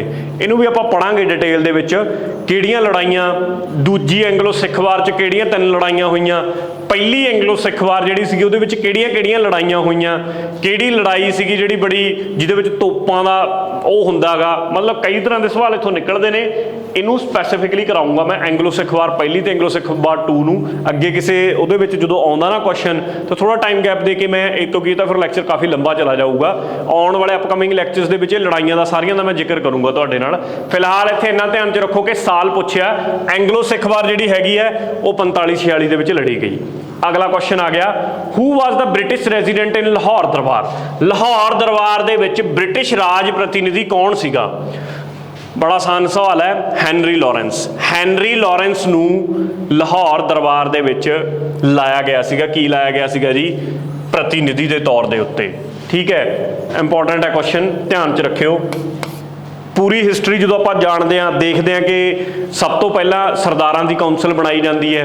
ठीक है, उस तो पहला महाराणी जिंदा नूं जिहड़ा एंपरर सी बना दिता जाता दलीप सिंह नूं, ते महाराणी जिंदा नूं उहदा रीजेंट बना दिता जाता भी ये देखूगी उन्ना चिर। पर महाराणी जिंदा का जिहो जिहा बिहेवियर रहिंदा अंग्रेज देखते हैं। ठीक है, जिहड़ा ये हैनरी लॉरेंस सी, क्योंकि हैनरी लॉरेंस नूं दरबार च बिठा दिंदे ने भी ये तो पुछे बिना तुसीं कोई फैसला नहीं लओगे। ये देखदा कि सुणदी ही नहीं हैगी राणी जिंदा, मतलब अपनियां मनमानियां करदी है। तो वह रिकमेंड करदा सरकार जिहड़ा उस टाइम के उत्ते गवर्नर जनरल डलहौजी सी, डलहौजी नूं भी इहनूं हटा दिता जाए। तो उस केस च एक कौंसल बना दी जाती है सरदारां दी, वो भी नहीं चलती हैगी 8 सरदारां दी कौंसल। तो फाइनली इन्हां दा भी एक पैनल बनता। हैनरी लॉरेंस 3 जाने होंदे ने, जिहड़े मिलके दा भाई हुंदा एक जॉन लॉरेंस। ठीक है, ये 3 जाणिਆਂ दी एक ओह बनाई जाती है। काफ़ी कुछ चलता, मतलब वो पूरी इतिहास का हिस्सा जो आप हिस्टरी पूरी पढ़ते हैं ना लड़ाइयां तो बाद नाल किवें पंजाब नूं अनैक्स किया गया, उस हिस्टरी दे विच आपां कवर करांगे पूरी डिटेल दे विच। पर इत्थे हैनरी लॉरेंस का नाम जरूर याद रखियो। पिछली एक उहदे विच आया भी सी कि कित्थे इलाहाबाद दे विच सी कि उस तो बाद इत्थों बाद ये जदों इत्थों चला गया पंजाब दे विच, इहनूं फिर इलाहाबाद दे विच भेज दिता गया सीगा। एग्जैक्टली नहीं, काफ़ी टाइम बाद। ठीक है, लगभग तुसीं देखो क्योंकि 1857 का विद्रोह होगा उस टाइम के उत्ते, उत्थे इहदी फिर मौत हो जाती है क्योंकि यह दबाउण लग्या हुंदा उस विद्रोह नूं दबाउंदे समय इहदी मौत होंदी है। तो वह भी पिछले किसी पहली दूजी वीडियो च अपने कवर किया क्वेश्चन। अगे आ जाओ 1849 लो, मैं नाम दस ही चुक्या होनी। 1849 के कौन सीगा गवर्नर जनरल? तो तुहानूं पता होना चाहिए कि 1849 च किस एंगल तो याद होना चाहिए कि पंजाब नूं अपने विच रलाया सी अंग्रेज़ां ने। तो किहने रलाया सी? डलहौजी ने रलाया सीगा, लॉर्ड डलहौजी ने। तो इस चीज़ नूं इस तो पहला जदों 45-46 वालियां लड़ाइयां शुरू होंदियां ने उस टाइम उत्ते डलहौजी नहीं सीगा, जदों एंग्लो फर्स्ट सिख वार शुरू होईयां ने ਉਦੋਂ ਮੇਰੇ ਕੋਲੇ ਟੁੰਡੀ ਲਾਟ ਸੀਗਾ। ਹੁਣ ਤੁਸੀਂ ਮੈਨੂੰ ਦੱਸੋ ਕਿ ਟੁੰਡੀ ਲਾਟ ਕਿਹਨੂੰ ਕਿਹਾ ਜਾਂਦਾ ਸੀ? ਮੈਂ ਜਾਣ ਕੇ ਨਾਮ ਲਿਆ, ਸਹੀ ਨਾਮ ਤੁਹਾਨੂੰ ਮੈਂ ਦੱਸਿਆ ਨਹੀਂ ਹੈਗਾ, ਤਾਂ ਕਮੈਂਟ ਬਾਕਸ 'ਚ ਮੈਨੂੰ ਦੱਸੋ ਕਿ ਟੁੰਡੀ ਲਾਟ ਦੇ ਨਾਮ ਨਾਲ ਕਿਹੜਾ ਗਵਰਨਰ ਜਨਰਲ ਸੀ ਜਿਹੜਾ ਮਸ਼ਹੂਰ ਸੀ, ਜਿਹਨੇ ਪੰਜਾਬ ਦੇ ਵਿੱਚ ਫਸਟ ਐਂਗਲੋ ਸਿੱਖ ਵਾਰਸ ਦੇ ਵਿੱਚ ਗਵਰਨਰ ਜਨਰਲਸ਼ਿਪ ਕੀਤੀ ਹੈ ਬ੍ਰਿਟਿਸ਼ ਦੀ। ਤੁਹਾਡੇ ਲਈ ਕੁਐਸਚਨ ਹੈ। ਲਓ ਜੀ ਅੱਗੇ ਆ ਜਾਓ 51ਵੇਂ ਕੁਐਸਚਨ ਤੇ। ਹੁਣ ਆਪਾਂ ਆ ਗਏ ਥੋੜੇ ਜਿਹੇ ਐਂਸ਼ੀਅੰਟ ਹਿਸਟਰੀ ਵੱਲ। ਸਿਟੀ ਆਫ ਮੋਹਿੰਜਦਾਰੋ ਕਿਹੜੀ ਪ੍ਰੋਵਿੰਸ ਦੇ ਵਿੱਚ ਹੈ? ਤਾਂ ਇਹ ਪਾਕਿਸਤਾਨ 'ਚ ਪੈਂਦੀ ਹੈ ਅੱਜ ਦੀ ਡੇਟ ਦੇ ਵਿੱਚ, ਸਿੰਧ ਦੇ ਵਿੱਚ ਹੈ। ਠੀਕ ਹੈ, ਸਿੰਧ ਪ੍ਰੋਵਿੰਸ ਦੇ ਵਿੱਚ ਪੈਂਦੀ ਹੈ। ਇਹਦੇ ਸਵਾਲ ਜ਼ਿਆਦਾਤਰ ਸਿੱਧੇ ਘੋਟੇ ਵਾਲੇ ਸਵਾਲ ਹੁੰਦੇ ਨੇ, ਕਿਉਂਕਿ ਜ਼ਿਆਦਾ ਇਹਦੇ ਵਿੱਚ ਸਮਝ ਵਾਲੀ ਕੋਈ ਗੱਲ ਹੀ ਨਹੀਂ। ਸਵਾਲ ਪੁੱਛਿਆ ਜਾਊਗਾ ਕਿ ਮੋਹਿੰਜਦਾਰੋ 'ਚੋਂ ਕੀ ਕੀ ਲੱਭਿਆ, ਜਾਂ ਮਾਊਂਟ ਆਫ ਡੈਡ, ਮੌਤ ਦਾ ਟਿੱਲਾ ਕਿਹਨੂੰ ਕਿਹਾ ਜਾਂਦਾ ਹੈ? ਮੋਹਿੰਜਦਾਰੋ ਨੂੰ ਕਿਹਾ ਜਾਂਦਾ ਹੈ। ਹੁਣ ਇਹਦੇ ਵਿੱਚ ਕੋਈ ਕੀ ਸਮਝਾਊਗਾ? ਠੀਕ ਹੈ, ਮਤਲਬ ਕਿ ਇਹ 'ਚ ਜ਼ਿਆਦਾ ਫੈਕਚੁਅਲ ਸਵਾਲ ਨੇ। ਫੈਕਚੁਅਲ ਸਵਾਲਾਂ ਨੂੰ ਤਾਂ ਜਿੰਨੇ ਵਾਰ ਦੇਖਿਆ ਜਾਊਗਾ ਉਨੇ ਵਾਰ ਹੀ ਯਾਦ ਰਹਿਣ ਦਾ ਚਾਂਸ ਹੈ, ਵੈਸੇ ਕੋਈ ਐਵੇਂ ਨਹੀਂ ਕਿ ਘੋਲ ਕੇ ਦਿਮਾਗ 'ਚ ਪਾਏ ਜਾ ਸਕਦੇ ਆ। ਤਾਂ ਸਿਟੀ ਆਫ ਮੋਹਿੰਜਦਾਰੋ ਸਿਚੁਏਟਡ ਕਿਹੜੀ ਪ੍ਰੋਵਿੰਸ 'ਚ? ਸਿੰਧ ਪ੍ਰੋਵਿੰਸ ਦੇ ਵਿੱਚ ਹੈ। ਤਾਂ ਇਸ ਗੱਲ ਨੂੰ ਯਾਦ ਰੱਖਿਓ। ਤੇ ਮੌਤ ਦਾ ਟਿੱਲਾ, ਮਾਊਂਟ ਆਫ ਡੈਡ ਵੀ ਇਸੇ ਨੂੰ ਹੀ ਕਿਹਾ ਜਾਂਦਾ, ਮਾਊਂਟ ਆਫ ਡੈਡ। ਅੱਗੇ ਆ ਗਿਆ ਹੜੱਪਣ ਕਲਚਰ। ਜਿਹੜਾ ਹੜੱਪਾ ਦਾ ਸੱਭਿਅਤਾ ਸੀ ਉਹ ਕਿਹਦੇ ਨਾਲ ਸੰਬੰਧਿਤ ਸੀਗੀ ਇਹ ਦੱਸਣਾ। ਦੇਖੋ ਆਇਰਨ ਦਾ ਤਾਂ ਹੜੱਪਾ ਵਾਲਿਆਂ ਨੂੰ ਪਤਾ ਹੀ ਨਹੀਂ ਸੀ, ਉਦੋਂ ਤੱਕ ਆਇਰਨ ਦਾ ਤਾਂ ਕੋਈ ਹੋਇਆ ਹੀ ਨਹੀਂ ਸੀ। ਠੀਕ ਹੈ, ਤਾਂ ਹਾਂ ਬ੍ਰੌਂਜ ਜ਼ਰੂਰ ਉਹਨਾਂ ਨੇ ਉਦੋਂ ਤੱਕ ਖੋਜ ਕਰ ਲਈ ਸੀ। ਤਾਂ ਬ੍ਰੌਂਜ ਏਜ ਦੇ ਨਾਲ ਹੜੱਪਾ ਕਲਚਰ ਨੂੰ ਜਾਣਿਆ ਜਾਂਦਾ। ਜਦੋਂ ਆਪਾਂ ਡਿਟੇਲ ਦੇ ਵਿੱਚ ਪੜ੍ਹਦੇ ਹਾਂ, ਹੜੱਪਾ ਨੂੰ ਪੜ੍ਹਦੇ ਹਾਂ, ਠੀਕ ਹੈ, ਉੱਥੇ ਜਿਹੜੇ ਜਿਹੜੇ ਵੱਖਰੇ ਪੀਰੀਅਡ ਆਉਂਦੇ ਨੇ, ਉਹ ਸਾਰੇ ਪੀਰੀਅਡ ਦੇ ਵਿੱਚ ਕਿਹੜੇ ਪੀਰੀਅਡ 'ਚ ਕੀ ਚੀਜ਼ ਦੀ ਖੋਜ ਹੋਈ, ਕੀ 'ਚ ਨਹੀਂ ਹੋਈ, ਜਦੋਂ ਡਿਟੇਲ 'ਚ ਪੜ੍ਹਿਆ ਜਾਂਦਾ, ਤੁਹਾਨੂੰ ਪੜ੍ਹਾਇਆ ਜਾਏਗਾ। ਮਾਸਟਰ ਗ੍ਰੇਡਰ ਦੇ ਵਿੱਚ ਇਸ ਚੀਜ਼ ਦੀਆਂ ਕਲਾਸਾਂ 'ਤੇ ਸਾਡਾ ਕੰਮ ਚੱਲ ਰਿਹਾ, ਜਿਹੜੀਆਂ ਅਸੀਂ ਬਣਾਉਣ ਲੱਗੇ ਹੋਏ ਹਾਂ, ਤਾਂ ਉਹਦੇ ਵਿੱਚ ਪੂਰੀ ਡਿਟੇਲ ਦੇ ਵਿੱਚ ਇਸ ਚੀਜ਼ ਨੂੰ ਪੜ੍ਹਾਇਆ ਗਿਆ ਹੈ ਕਿ ਹਾਂ ਕਿ ਇਹ ਬ੍ਰੌਂਜ ਏਜ, ਕਿਹੜੇ ਹਿੱਸੇ ਨੂੰ ਬ੍ਰੌਂਜ ਏਜ ਕਿਹਾ ਜਾਂਦਾ, ਆਇਰਨ ਦੀ ਖੋਜ ਕਦੋਂ ਹੁੰਦੀ ਹੈ, ਕਿਹੜੇ ਉਹਦੇ ਵਿੱਚ ਜਾ ਕੇ, ਕਦੋਂ ਸਿਰਫ ਪੱਥਰਾਂ ਨਾਲ ਹੀ ਔਜ਼ਾਰ ਬਣਦੇ ਸੀ, ਉਹਦੇ ਨਾਲ ਹੀ ਉਹ ਸ਼ਿਕਾਰ ਕਰਿਆ ਕਰਦੇ ਸੀ। ਆ ਸਾਰੀਆਂ ਗੱਲਾਂ ਉੱਥੇ ਆਉਂਦੀਆਂ ਨੇ।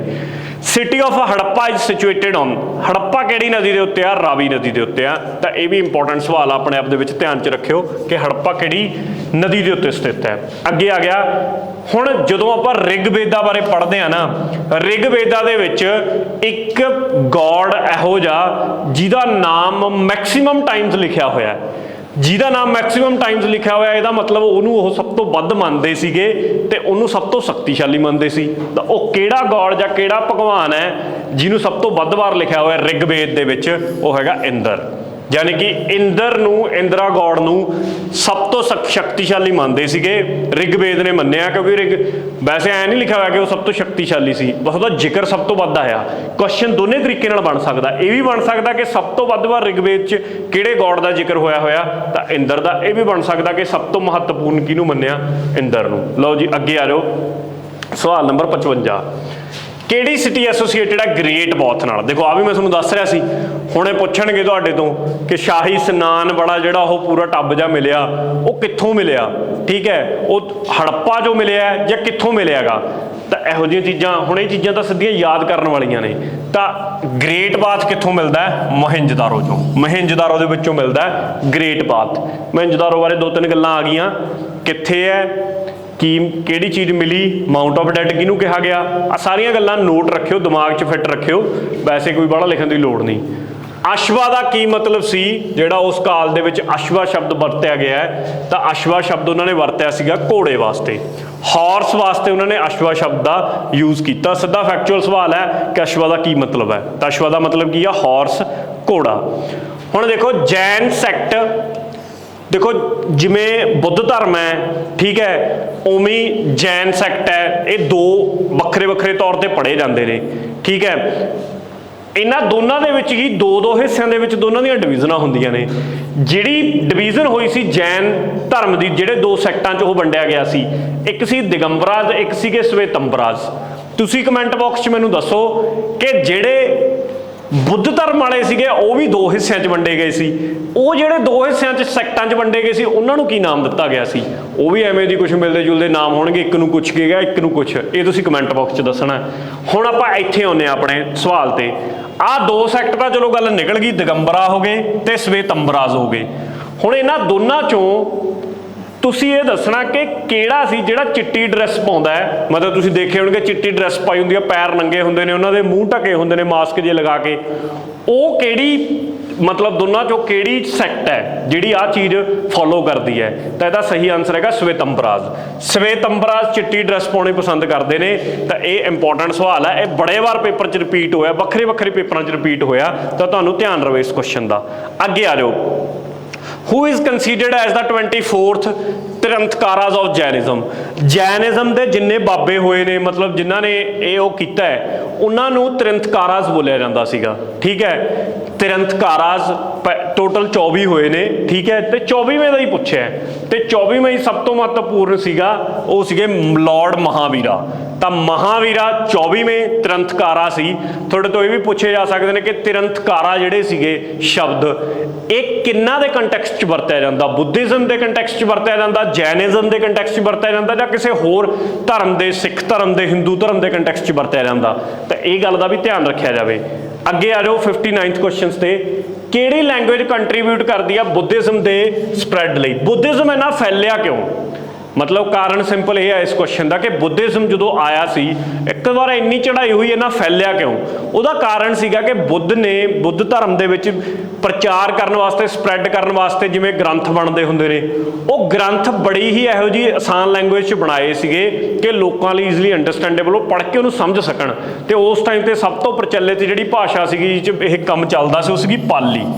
ਪਾਲੀ ਲੈਂਗੁਏਜ ਦੇ ਵਿੱਚ ਲਿਖੇ ਹੋਣ ਕਰਕੇ ਇਹਨਾਂ ਦੇ ਸਾਰੇ ਜਿਹੜੇ ਗ੍ਰੰਥ ਕਹਿ ਲਓ, ਜਾਂ ਤੁਸੀਂ ਕਹਿ ਲਓ ਜੋ ਵੀ ਇਹ ਪੈਂਪਲੇਟ ਵਗੈਰਾ ਵੰਡਦੇ ਸੀਗੇ ਪ੍ਰਚਾਰ ਵਾਸਤੇ, ਉਹ ਪਾਲੀ ਲੈਂਗੁਏਜ 'ਚ ਹੁੰਦੇ ਸੀ, ਜਿਸ ਕਰਕੇ ਬੁੱਧ ਧਰਮ ਇੰਨਾ ਜ਼ਿਆਦਾ ਸਪਰੈਡ ਹੁੰਦਾ ਗਾ।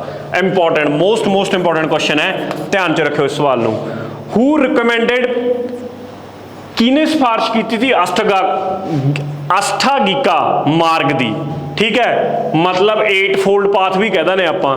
ਤਾਂ ਇਹਨਾਂ ਦੇ ਵਿੱਚੋਂ ਕਿਹਨੇ ਕੀਤੀ ਸੀ? ਲਾਰਡ ਬੁੱਧਾ। ਲਾਰਡ ਬੁੱਧਾ ਨੇ ਹੀ ਇਹ ਬੋਲਿਆ ਸੀ ਕਿ 8-fold ਪਾਥ, ਉਹ 'ਚੋਂ ਵੱਖਰੇ ਵੱਖਰੇ ਉਹ ਦਿੱਤੇ ਨੇ ਕਿ ਹਾਂ ਤੁਸੀਂ ਆਹ ਨਹੀਂ ਕਰਨਾ, ਇਹ ਨਹੀਂ ਕਰਨਾ, ਟਰੁੱਥ 'ਤੇ ਚੱਲਣਾ, ਨੌਨ ਵਾਇਲੈਂਸ ਫੋਲੋ ਕਰਨੀ ਹੈ ਐਂਡ ਆਲ। ਸਿੱਧਾ ਕੁਐਸਚਨ ਹੈ ਕਿ ਅਸ਼ਟਾਗਿਕਾ ਮਾਰਗ ਕਿਹਨੇ ਰეკਮੈਂਡ ਕੀਤਾ ਸੀਗਾ? ਕਨਫਿਊਜ਼ਨ ਹਮੇਸ਼ਾ ਇਹਦੇ 'ਚ ਹੀ ਹੁੰਦੀ ਹੈ ਕਿ ਲਾਰਡ ਮਹਾਵੀਰਾ ਨੇ ਕੀਤਾ ਸੀਗਾ ਜਾਂ ਫਿਰ ਲਾਰਡ ਬੁੱਧਾ ਨੇ। ਤਾਂ ਇਹਦਾ ਕਰੈਕਟ ਆਨਸਰ ਹੈਗਾ ਲਾਰਡ ਬੁੱਧਾ। ਅਗਲੇ ਕੁਐਸਚਨ ਤੇ ਚੱਲਦੇ ਹਾਂ।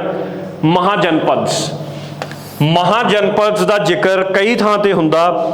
ਠੀਕ ਹੈ, ਰਹਿਲਾ ਦੇ ਵਿੱਚ ਵੀ ਮਹਾਜਨਪਦਸ ਦਾ ਜ਼ਿਕਰ ਹੈਗਾ। ਅੱਛਾ ਮੈਨੂੰ ਦੱਸੋ, ਇਹ ਰਹਿਲਾ ਜਿਹੜੀ ਕਿਤਾਬ ਹੈ ਇਹ ਕਿਹਦੀ ਲਿਖੀ ਹੋਈ ਹੈ? ਰਹਿਲਾ ਕਿਤਾਬ ਬਹੁਤ ਮਸ਼ਹੂਰ ਹੈ ਐਂਸ਼ੀਐਂਟ ਹਿਸਟਰੀ ਦੇ ਹਿਸਾਬ ਨਾਲ। ਉਹਦੇ ਵਿੱਚ ਵੀ ਮਹਾਜਨਪਦ ਦਾ ਜ਼ਿਕਰ ਹੈ। ਮਹਾਜਨਪਦ ਕੁਛ ਨਹੀਂ, ਮਤਲਬ ਜਿਵੇਂ ਆ ਜਿਹੜੇ ਲਿਖੇ ਨੇ ਨਾ, ਮਗਧ, ਕੁਸ਼ੈਲਾ, ਜਾਂ ਫਿਰ ਤੁਸੀਂ ਕਹ ਲਓ ਬਤਸਾ, ਇਹ ਵੱਖਰੀਆਂ ਵੱਖਰੀਆਂ ਕਿੰਗਡਮਾਂ ਸੀ। ਇਹ ਕਿੰਗਡਮਾਂ ਦੇ ਸਾਰੇ ਗਰੁੱਪ ਨੂੰ ਮਹਾਜਨਪਦ ਕਿਹਾ ਜਾਂਦਾ ਸੀ। ਇਹ ਆਪਸ ਦੇ ਵਿੱਚ ਵੀ ਲੜਾਈਆਂ ਕਰਦੇ ਸੀ, ਆਪਸ 'ਚ ਇਹਨਾਂ ਦੇ ਮੈਰੀਟੋਰੀਅਲ ਸੰਬੰਧ ਵੀ ਸੀਗੇ, ਲੜਾਈਆਂ ਕਰਕੇ ਇੱਕ ਦੂਜੇ ਤੋਂ ਜਿੱਤਦੇ ਸੀ। ਤਾਂ ਇਹਦਾ ਜ਼ਿਕਰ ਰਹਿਲਾ ਦੇ ਵਿੱਚ ਆਉਂਦਾ। ਰਹਿਲਾ ਕਿਹਦੀ ਕਿਤਾਬ ਆ ਤੁਸੀਂ ਦੱਸਣਾ। ਹੁਣ ਮਹਾਜਨਪਦ ਇਹਨਾਂ 'ਚੋਂ ਕਿਹੜੇ ਕਿਹੜੇ ਨੇ? ਟੋਟਲ 11-12 ਸੀਗੇ, ਤਾਂ ਆਹ ਸਾਰੀ ਨੇ। ਮਗਧਾ ਵੀ ਸੀਗੀ, ਇਹ ਵੀ ਸੀ। ਤਾਂ ਇਹਦਾ ਕਰੈਕਟ ਆਨਸਰ ਮੇਰੇ ਕੋਲ ਡੀ ਬਣਦਾ। ਇਹ ਸਾਰੇ ਹੀ ਮਹਾਜਨਪਦ ਦਾ ਪਾਰਟ ਨੇ। ਦੇਖੋ ਇਹ ਵਾਲੀ ਜਿਹੜੀ ਹਿਸਟਰੀ ਆ ਨਾ, ਇਹ ਵਾਲੀ ਹਿਸਟਰੀ ਨੂੰ ਤਾਂ ਜਦੋਂ ਆਪਾਂ ਡਿਟੇਲ ਦੇ ਵਿੱਚ ਹੀ ਪੜ੍ਹਦੇ ਹਾਂ, ਉਦੋਂ ਬਾਅਦ ਇਹ ਕੁਐਸਚਨ ਜ਼ਿਆਦਾ ਡਿਟੇਲ 'ਚ ਸਮਝ ਆ ਸਕਦੇ ਨੇ। ਇੰਡੀਵਿਜੂਅਲੀ ਮਤਲਬ ਥੋੜਾ ਇਹ 'ਚ ਕੰਸੈਪਟ ਲੈ ਕੇ ਨਹੀਂ ਸਮਝਾਏ ਜਾ ਸਕਦੇ ਇਹ question.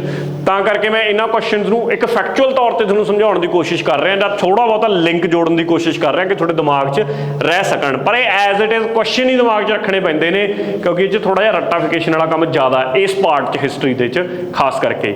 Name the founder of ਮੌਰਨ dynasty. ਮੌਰਨ dynasty ਦਾ ਸੰਸਥਾਪਕ ਕੌਣ ਸੀ ਇਹ ਦੱਸਣਾ। ਇਹਦਾ ਸੰਸਥਾਪਕ ਸੀਗਾ ਚੰਦਰਗੁਪਤ ਮੌਰਿਆ। ਚੰਦਰਗੁਪਤ ਮੌਰਿਆ ਮੌਰਨ ਡਾਇਨੈਸਟੀ ਦਾ ਸੰਸਥਾਪਕ ਸੀ। ਵੈਸੇ ਸਾਰੇ ਜਿਹੜੇ ਲਿਖੇ ਨੇ ਇਹ ਮੌਰਨ ਡਾਇਨੈਸਟੀ ਦੇ ਹੀ ਐਂਪਰਰ ਹੋਏ ਨੇ, ਰਾਜੇ ਹੋਏ ਨੇ। ਜਿਵੇਂ ਸਮੁੰਦਰਗੁਪਤ ਹੈ, ਬੜਾ ਮਸ਼ਹੂਰ ਸੀਗਾ। ਸਮੁੰਦਰਗੁਪਤ ਨੂੰ ਨੈਪੋਲੀਅਨ ਆਫ ਇੰਡੀਆ ਕਿਹਾ ਜਾਂਦਾ। ਯਾਦ ਰੱਖਿਓ, ਨੈਪੋਲੀਅਨ ਆਫ ਇੰਡੀਆ ਕਿਹਨੂੰ ਕਿਹਾ ਜਾਂਦਾ ਜੇ ਪੁੱਛਿਆ ਜਾਵੇ? ਨੈਪੋਲੀਅਨ ਆਫ ਇੰਡੀਆ ਕਹਿੰਦੇ ਨੇ ਸਮੁੰਦਰਗੁਪਤ ਨੂੰ। ਇਹ ਵੀ ਸਮਿਥ ਨਾਮ ਦਾ ਬੰਦਾ ਸੀ ਜਿਹਨੇ ਆਪਣੀ ਕਿਤਾਬ ਦੇ ਵਿੱਚ ਸਮੁੰਦਰਗੁਪਤ ਨੂੰ ਨੈਪੋਲੀਅਨ ਲਿਖਿਆ। ਇਹ ਦੋ ਹੀ ਸਵਾਲ ਨੈਪੋਲੀਅਨ ਦੇ ਇਹਦੇ ਸਮੁੰਦਰਗੁਪਤ ਦੇ ਕੰਟੈਕਸਟ 'ਚ ਪੁੱਛੇ ਜਾਂਦੇ ਨੇ ਕਿ ਭਾਰਤ ਦਾ ਨੈਪੋਲੀਅਨ ਕਿਹਨੂੰ ਕਿਹਾ ਜਾਂਦਾ ਹੈ, ਸਮੁੰਦਰਗੁਪਤ ਨੂੰ ਨੈਪੋਲੀਅਨ ਕਿਸ ਬੰਦੇ ਨੇ ਕਿਹਾ ਸੀ, ਤਾਂ ਸਮਿਥ ਨੇ ਕਿਹਾ ਸੀਗਾ, ਵੀ ਕਿ ਸਮਿਥ ਨੇ। ਯਾਦ ਰੱਖਿਓ ਵੀ ਸਮਿਥ ਨੇ। ਤਾਂ ਇਹ ਦੋਨੋਂ ਕੁਐਸਚਨ ਯਾਦ ਰੱਖ ਸਕਦੇ ਹੋ ਤੁਸੀਂ, ਠੀਕ ਹੈ। ਅਸ਼ੋਕ ਬਾਰੇ ਤਾਂ ਬਹੁਤ ਗੱਲਾਂ ਅੱਗੇ ਵੀ ਆਉਣਗੀਆਂ, ਆਪਾਂ ਦੇਖਾਂਗੇ। ਬੜਾ ਮਸ਼ਹੂਰ ਐਂਪਰਰ ਰਿਹਾ, ਆ ਗਿਆ। ਇਹੀ ਪੁੱਛਿਆ ਜਾਂਦਾ ਹੁੰਦਾ ਅਸ਼ੋਕ ਬਾਰੇ ਸਭ ਤੋਂ ਵੱਧ। ਪਿਯਾਦਾਸੀ, ਪਿਯਾਦਾਸੀ ਦੇ ਨਾਮ ਨਾਲ ਕੌਣ ਸੰਬੰਧਿਤ ਹੈ ਜਾਂ ਕੌਣ ਮਸ਼ਹੂਰ ਸੀਗਾ? ਅਸ਼ੋਕਾ। ਤਾਂ ਯਾਦ ਰੱਖਿਓ ਅਸ਼ੋਕਾ ਪਿਯਾਦਾਸੀ ਦੇ ਨਾਮ ਨਾਲ ਮਸ਼ਹੂਰ ਸੀਗਾ। ਅੱਗੇ ਆ ਜਾਓ। ਅਰਥ ਸ਼ਾਸਤਰਾ, ਅਰਥ ਸ਼ਾਸਤਰਾ ਕਿਹਨੇ ਲਿਖੀ ਸੀ? ਠੀਕ ਹੈ, ਬੜਾ ਇੰਪੋਰਟੈਂਟ ਕੁਐਸਚਨ ਹੈ। ਅਰਥ ਸ਼ਾਸਤਰਾ ਲਿਖਣ ਵਾਲਾ ਬੰਦਾ ਸੀ ਕੌਟਲਿਆ। ਕੌਟਲਿਆ ਨੇ ਅਰਥ ਸ਼ਾਸਤਰਾ ਲਿਖੀ ਸੀ। ਬੜੀ ਇੰਪੋਰਟੈਂਟ ਚੀਜ਼ ਹੈ, ਪੇਪਰ ਦੇ ਵਿੱਚ ਕਈ ਪੇਪਰਾਂ ਦੇ ਵਿੱਚ ਇਹ ਕੁਐਸਚਨ ਨੂੰ ਮੈਂ ਦੇਖ ਚੁੱਕਿਆ। As it is direct question ਪੈਂਦਾ ਕਿ ਅਰਥ ਸ਼ਾਸਤਰਾ ਦਾ ਸੰਸਥਾਪਕ ਕੌਣ ਸੀ, ਕਿਹਦੇ ਦੁਆਰਾ ਲਿਖੀ ਗਈ ਸੀ, ਤਾਂ ਸਿੱਧਾ ਯਾਦ ਰੱਖਿਆ ਜਾਵੇ ਕੌਟਲਿਆ, ਠੀਕ ਹੈ। ਬਾਕੀ ਇਹਨਾਂ ਦਾ ਜ਼ਿਕਰ ਆਏਗਾ ਅੱਗੇ ਕਿ ਮੈਗਨੇਸਟੀਸ ਕੌਣ ਸੀ, ਕਾਲੀਦਾਸ ਦੀਆਂ ਰਚਨਾਵਾਂ ਕਿਹੜੀਆਂ ਨੇ, ਉਹ ਐਜ਼ ਅ ਕੁਐਸਚਨ ਦੀ ਫਾਰਮ 'ਚ ਹੀ ਕਵਰ ਕਰਾਂਗੇ ਜਦੋਂ ਕੁਐਸਚਨ ਆਪਾਂ ਦੇਖਾਂਗੇ। Gupta umpire witnessed watermark in the rain off, ਕਿਹਦੇ ਮਤਲਬ ਗੁਪਤਾ ਅੰਪਾਇਰ ਆਪਣੇ ਚਰਨ ਤੇ ਪਹੁੰਚਿਆ, ਵੀ ਗੁਪਤਾ ਡੈਂਸਿਟੀ ਜਿਹੜੀ ਸੀਗੀ ਜਦੋਂ ਬਹੁਤ ਮਸ਼ਹੂਰ ਹੋਈ, ਮੈਕਸਿਮਮ ਟੈਰੀਟਰੀ ਕਵਰ ਕਰ ਲਈ। ਇਹਨਾਂ ਚੋਂ ਕਿਹੜਾ ਰਾਜਾ ਸੀ ਜਿਹਦੇ ਸਮੇਂ ਤੇ ਹੈ ਸਾਰੇ ਸਕੰਦ ਗੁਪਤਾ ਹੈ, ਚਾਹੇ ਚੰਦਰਗੁਪਤਾ 1 ਹੈ 2 ਹੈ ਜਾਂ ਸਮੁੰਦਰਗੁਪਤਾ, ਸਾਰੇ ਗੁਪਤਾ ਪੀਰੀਅਡ ਦੇ ਹੀ ਐਂਪਰਰ ਰਹੇ ਨੇ। ਪਰ ਚੰਦਰਗੁਪਤ 2 ਦੇ ਟਾਈਮ ਤੇ ਮੰਨਿਆ ਜਾਂਦਾ ਕਿ ਗੁਪਤਾ ਅੰਪਾਇਰ ਆਪਣੇ ਆਪ ਦੇ ਵਿੱਚ ਪੂਰਾ ਟੌਪ ਤੇ ਸੀਗਾ ਉਸ ਟਾਈਮ ਦੇ ਉੱਤੇ। ਤਾਂ ਕਰੈਕਟ ਆਨਸਰ ਬਣਦਾ ਚੰਦਰਗੁਪਤ 2। ਇਹਦੇ ਟਾਈਮ ਤੇ ਜਿਹੜਾ ਗੁਪਤਾ ਅੰਪਾਇਰ ਸੀਗਾ ਉਹ ਪੂਰੇ ਚਰਨ ਦੇ ਉੱਪਰ ਸੀਗਾ। ਹੂ ਵਾਜ਼ ਪੁਸ਼ਯਮਿਤਰਾ ਸੰਘਾ, ਇੰਪੋਰਟੈਂਟ ਕੁਐਸਚਨ ਹੈ। ਕੌਣ ਸੀਗਾ?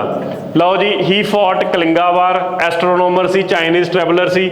ਅਸਲ ਤਾਂ ਆ ਸੀ ਇਹ ਮੌਰੀਅਨ ਅੰਪਾਇਰ ਨੂੰ ਖਤਮ ਕਰਨ ਵਾਲਾ ਪੁਸ਼ਯਮਿਤਰਾ ਸੰਘਾ ਸੀ। ਇਹਨੇ ਹੀ ਆਖਰੀ ਜਿਹੜਾ ਐਂਪਰਰ ਸੀਗਾ ਇਹਦਾ ਆਪਣਾ ਕਹਿੰਦੇ ਹੁੰਦੇ ਨੇ ਗੁਪਤਾ ਅੰਪਾਇਰ ਦਾ, ਉਹਨੂੰ ਮਾਰ ਕੇ ਨਵੀਂ ਯਾਨੀ ਕਿ ਸੰਘ ਪੁਸ਼ਯਮਿਤਰਾ ਨੇ ਸਟਾਰਟ ਕੀਤੀ ਸੀ ਨਵੀਂ ਡੈਂਸਿਟੀ।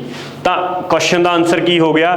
ਮੌਰੀਅਨ ਸਵਰਾਜ ਦਾ ਵਿਨਾਸ਼ ਕਰਨ ਵਾਲਾ ਸੀਗਾ ਕੌਣ ਜੀ? ਪੁਸ਼ਯਮਿਤਰਾ ਸੰਘਾ। ਤੁਹਾਨੂੰ ਇਹ ਵੀ ਪੁੱਛਿਆ ਜਾ ਸਕਦਾ ਕਿ ਡਿਸਟਰੋਏ ਜਾਂ ਤੁਸੀਂ ਕਹ ਲਓ ਗੁਪਤਾ ਵੰਸ਼ ਦਾ ਕਿਹੜਾ ਬੰਦਾ ਸੀ ਜਿਹਨੇ ਖਾਤਮਾ ਕੀਤਾ ਸੀਗਾ, ਤਾਂ ਉਹ ਵੀ ਕੌਣ ਸੀਗਾ ਜੀ? ਪੁਸ਼ਯਮਿਤਰਾ ਸੰਘਾ। ਉਲਟਾ ਕੁਐਸਚਨ ਵੀ ਬਣ ਸਕਦਾ ਪੇਪਰ ਦੇ ਵਿੱਚ, ਮੇਰੇ ਕਹਿਣ ਦਾ ਮਤਲਬ।